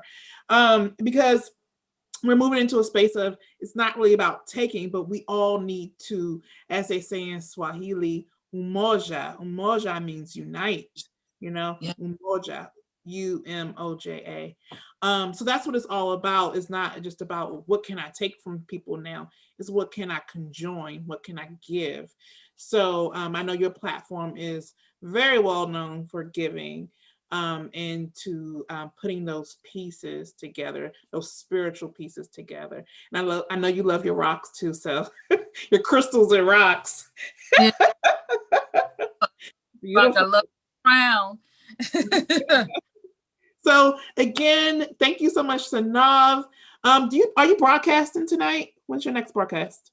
I am not broadcasting tonight. I'm actually going to do at I think 3 o'clock today. We are going to do a premiere. We're going to a video of the Mission for Craft organization, and then we will get back into some regular spiritual content. But for me, giving is spiritual, and so connecting that giving is really spiritual for me. So we'll get back into later this week because we need to talk about what's going to happen on the 29th and the 30th. So I'll be back this week with back to our regular scheduled program. But right now we're feeding people. We are in the spiritual thing. We're feeding the physical body because of the mass one.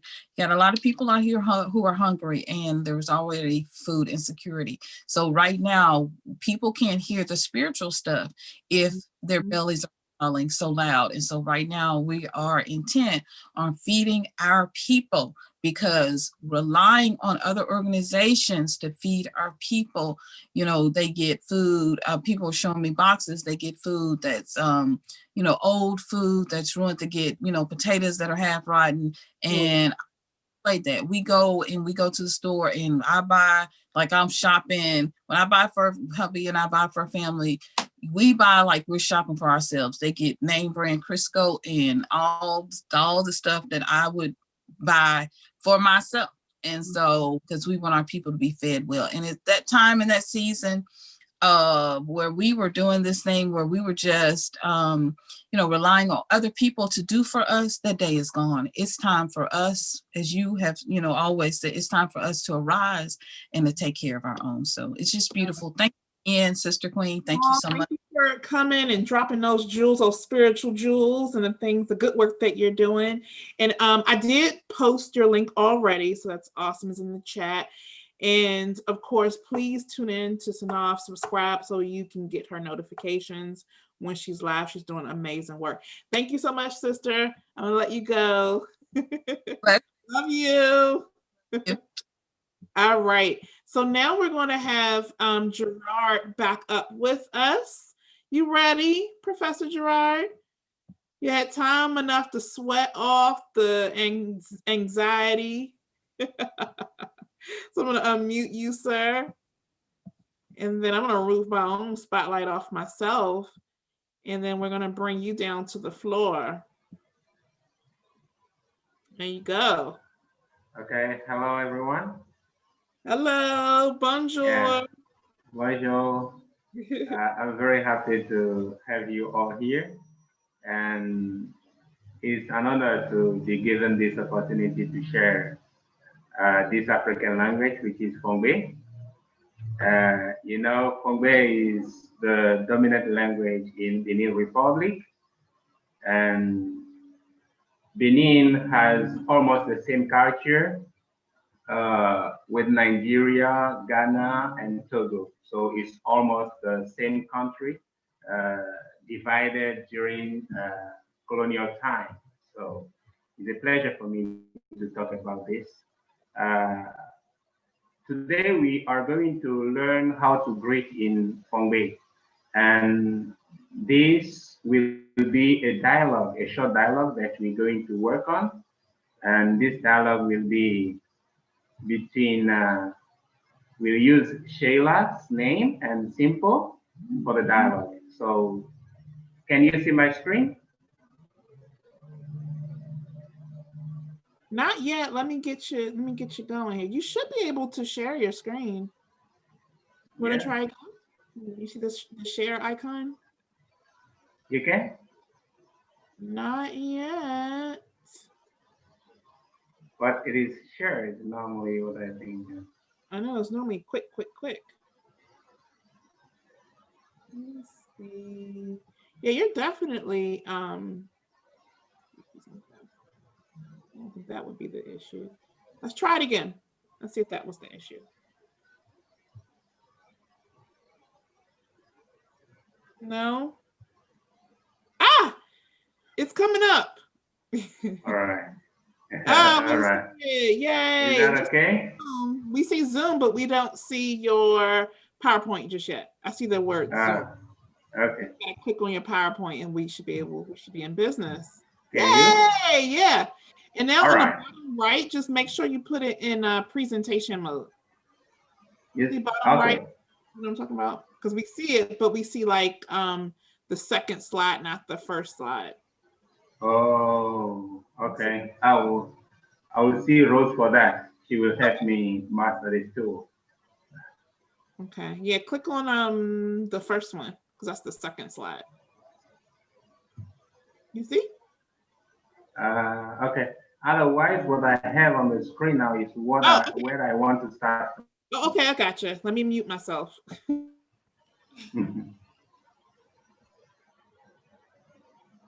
Is that okay? Yeah, you're good to go. Okay. Then, as I told you, we're going to start from greeting. And to greet in form, the most formal, the most used way is to say do. So first of all, I would like everybody to repeat that word, do. Do.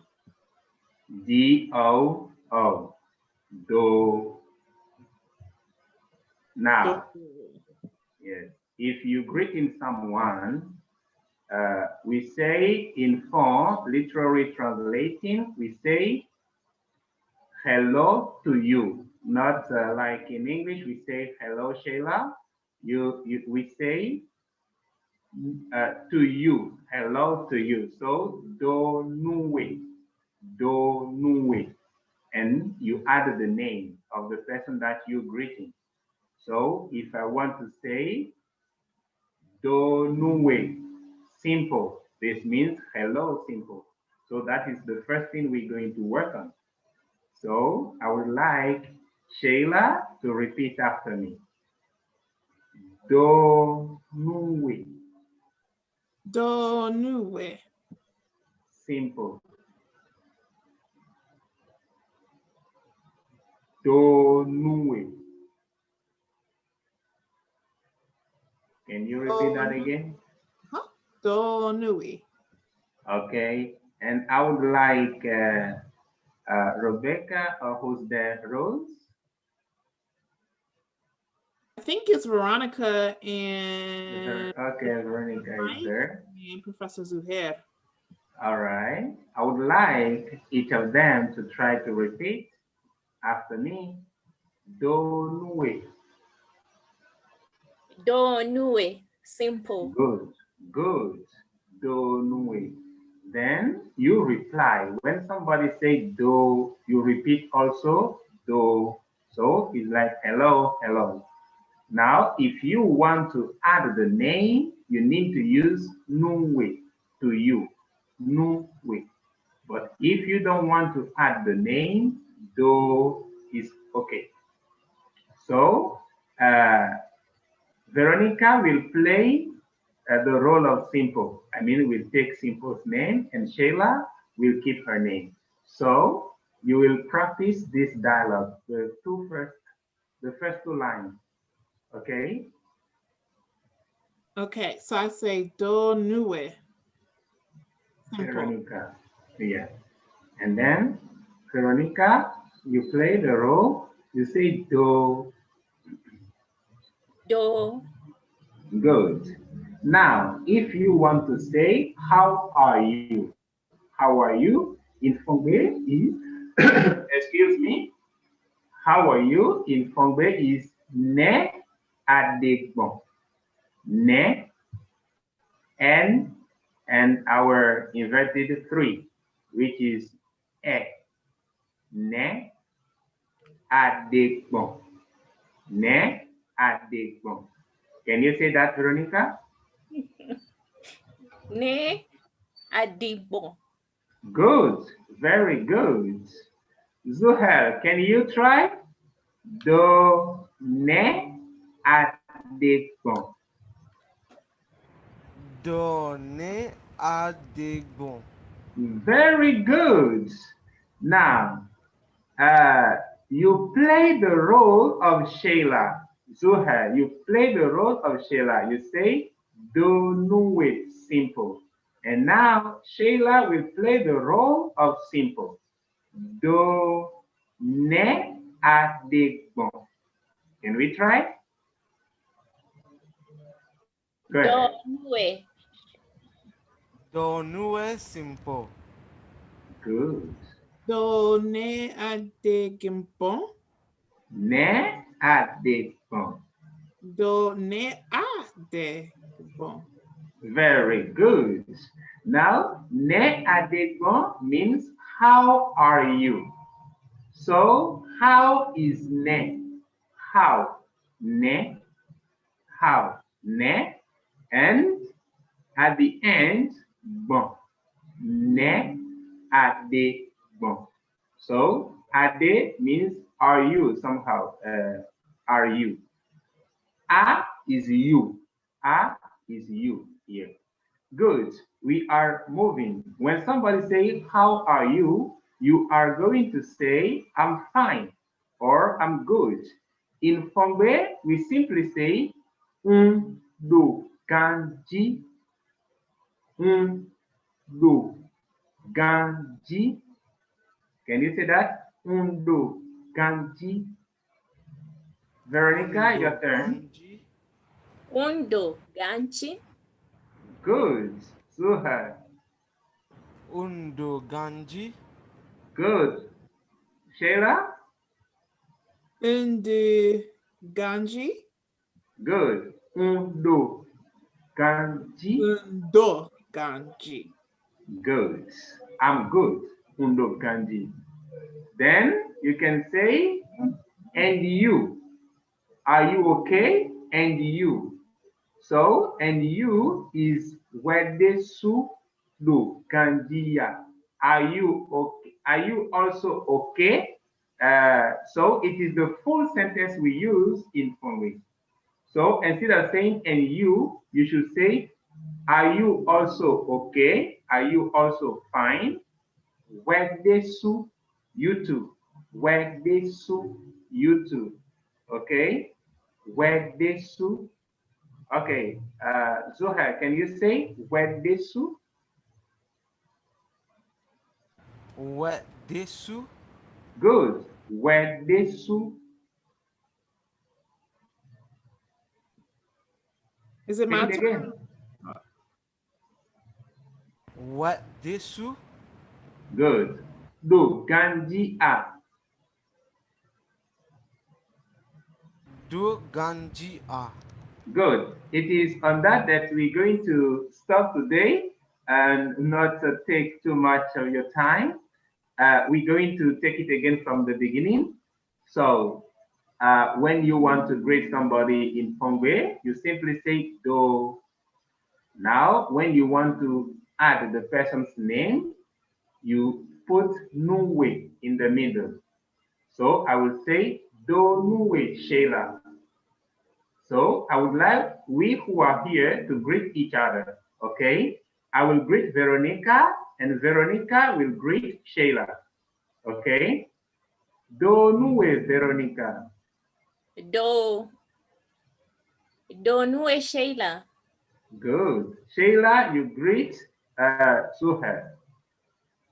Do nea de Gabon. Good. So at least today we all know how to say hello in Fongbe. It's already a good step forward. So that will be all for today.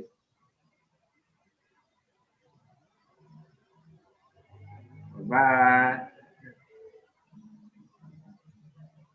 Thank you so much. You're welcome. Great job.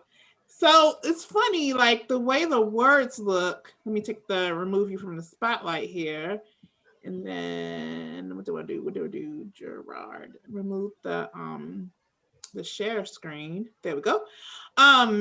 It looks like it has some word commonality, not common, but it looks the same, like tree. Do they share any? Do you share any things that's similar to Fongbe, like tree at all? Yeah, Any yeah. word There like overflow? As can I talk?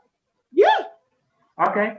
You know, as I told you, the Fon people are from Ghana somehow and took by Tado before coming to Alada in Benin, where they conquered the land and found the kingdom of Abomey and controlled all the south of Benin before the arrival of the French colony. So when you take the Fon people, they are very close. They're almost the same with Togolese and Ghanaian, the Ghanaian. So there are many words that are almost the same. For example, Kwabo. You hear a Kwaba somehow. Yes, that is Fon. I've been taught though a Kwaba is not the right way to welcome. Like that's like saying, like in Swahili, that would be the equivalence of saying jumbo. Like it's not right, apparently. Like you just go around saying a Kwaba. Yeah, okay. Here Kwaba is welcome. Like the proper like Mejuwao or Etchison or something like that versus that's what I hear. Here it's like the like travelers, tourists, they say that versus the actual, Etchison or Mejuwao. Or like for example in Swahili it would be jumbo versus hujambo. Like the actual word is supposed to be hujambo, right, Professor Veronica? A happy teacher. So it's kind of the same over in East Africa, where it's kind of like shortened in many ways, where it's not really the proper way. Would you say in Benin that the Akwaba is proper to greet people? Like I'm talking not tourist greeting, I'm talking not like tourist, not traveler. I mean, how the actual greeting is supposed to be. Is that For example, whenever people come from somewhere and you see them, the very first thing, the welcome you tell them is Kwabo. Kwabo. This simply means welcome, yes. When somebody comes from somewhere to visit you, or yes. Okay. Kwabo. Even if your dad goes to work and come back home, you say Kwabo, Dad. Excellent. So I'm so excited to learn that. I was just wondering whether this Kwabo would use it the same way we use the word welcome in English. Like in English, I'll tell Sheila, thank you. And then she tells me welcome. So if I tell you, oh, thank you, what would you tell me in return? Eswa. Keswa? Eswa. Eswa means welcome? It's not great, yes. Welcome, don't mention it. No, don't mention it. Is it when like somebody thank you? Fongbe? You said? I was asking Veronica, is it like the Hamna Shida of like no problems, no worries? Hamna Shida. It's so welcome. instead of saying like the Lion King, Akuna Matata, here's another word for you, Hamna Shida. That's Swahili, but it derived for no worries, no problems. What is it again in Fongbe? Okay, no worries in Fongbe. Yes, it's Madi has you. Okay, that's too long. You got to slow it down for me. Okay. Ma, Ma, di, di, hesi, o, Madi. hesi, o. Good. ma, di, Ma, esi. di, hesi, o, Excellent. hesi, o. Excellent. I love it. So we were supposed to have one more guest on. Veronica, I need you to talk really quick to stall, and if not, we're going to be concluding the broadcast pretty soon. We've been on for hours or a little bit longer. Veronica, so just talk with them really quickly. Let me see if our last guest will be on shortly. Hold on. Kind of. I'm not yet done with Gerard. Wow, I really yeah. feel like asking you, how would I say goodbye in fun? Because I know in tree I'd say Ibesia. Ibesia. How would I Yeah, say? we'll say edabo. Hodabo, yeah. Yeah. That is interesting.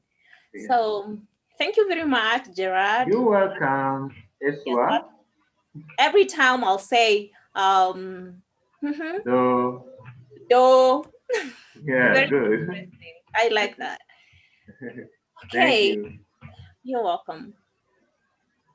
Thank you everyone for staying with us. We are Resplendence Language Arts, offering you African languages, helping you learn the way we speak here at home, helping you learn the language of your choice, and giving you the best content you can ever find. My name is Veronica Mutisia, and I'm based in Kenya, in East Africa. I speak Swahili and I teach Swahili here at Resplendence Language Arts. We also have another teacher, by the way, from Tanzania. He taught us earlier today. He taught us how to say, to tell dates in Kiswahili, our very own Professor Hamisi from Tanzania. So feel very much welcome to learn any African language with us. Currently, we are doing, we have classes running for Twi. We also are doing Swahili. And don't you worry, because we also do what? We also do private classes. In case you want a one-on-one, you want to get it your own way without a group, we also do that. So feel much welcome to learn with us. Again, I am the education director, helping with, planning what we give to you, our students. Shayla, I see. You did a good job explaining everything, actually. And we always try to do like, free content here. Like today, all the teachers gave their time and energy to really teach and educate you guys on the language and culture. Every Wednesday, we have Wednesday Word of the Week. So you do learn a vocabulary in each of our languages weekly. So we also do broadcasts between, I would say every 3 weeks, we try to do a broadcast so that we're giving you free content as well. For those who have deeper pockets, you can always sponsor a person who wants to learn a language. So by going to our Patreon account, which is www.patreon.com/resplendence. We have a class currently in Creole, which is in its second week this upcoming Saturday. And starting in January, we host a whole new cohort of students in Tree, Swahili, French, Mauritian Creole, and a couple in Fongbe, and also Mike will be teaching French as well. So, and I forgot the Bubi language. How can I forget that? As well as Spanish of equatorial Guinea. So we have so much material and we have so many things that we want to offer everyone. So our last guest is stuck at the airport or getting a friend from the airport. But I will go ahead and tell you what she was going to say for 1 second. There we go. So our last guest was supposed to be super special, but I think she's stuck at the airport, is Susan with Pan African Daily. So she has a huge show on YouTube that talks about African issues with those who have repatriated, just people, Africans on the continent and on the islands of Africa. So she has just a great mega following. And unfortunately, she's stuck at the airport. But I know in the next couple of days, I'll be on her live. So I'll be talking again. And hopefully one day I can bring her here as well. So without further ado, I want to thank everyone for spending their Christmas Eve with us and learning the plethora of languages that we provided to you today. We do hope sincerely, how do you say sincerely in Kiswahili? Professor Veronica. Mlemo Veronica. Teacher Veronica. How do you say sincerely? Oh, I was on mute. You say hakika. Wait, what is it? Hakika. Hakika. So sincerely, we really do want you all of you guys watching and your friends and family too, to come learn with us. We're on Facebook, Instagram, and of course here on YouTube. You can find us with other organizations too that we broadcast live from in all of our languages. And obviously, we love to bring on creators, influencers, people that have been doing the work on the continent. And we might start a series that way as well, because I know it was one of my friends over in Ghana who couldn't make it today to the live broadcast, but we send our love to her, Sister Erna. So anyway, thank you so much for coming by and stopping by, everyone. Thank you in Trias Madase. Thank you in Swahili is Asante. You can always add very, which is very is sana. So Asante sana. And in Zuhair, how do you say thank you in Mauritian Creole? Just like in French, merci. Merci. So now I don't have to Merci. tell Professor Mike, like, hey, how do you say? Well, I should have known that. Or you can say merci beaucoup, right? Merci And I beaucoup. can with that. And then in Fongbe, Gerard, how do you say thank you in Fongbe? Inacha. So thank you in all of our languages from around the globe, particularly on the continent of Africa and her islands, as well as from the African diaspora. We thank you so very much for tuning in today, and we shall see you on the next live. Guaheri, bye-bye. Bye. Bye-bye. Adios. Bye.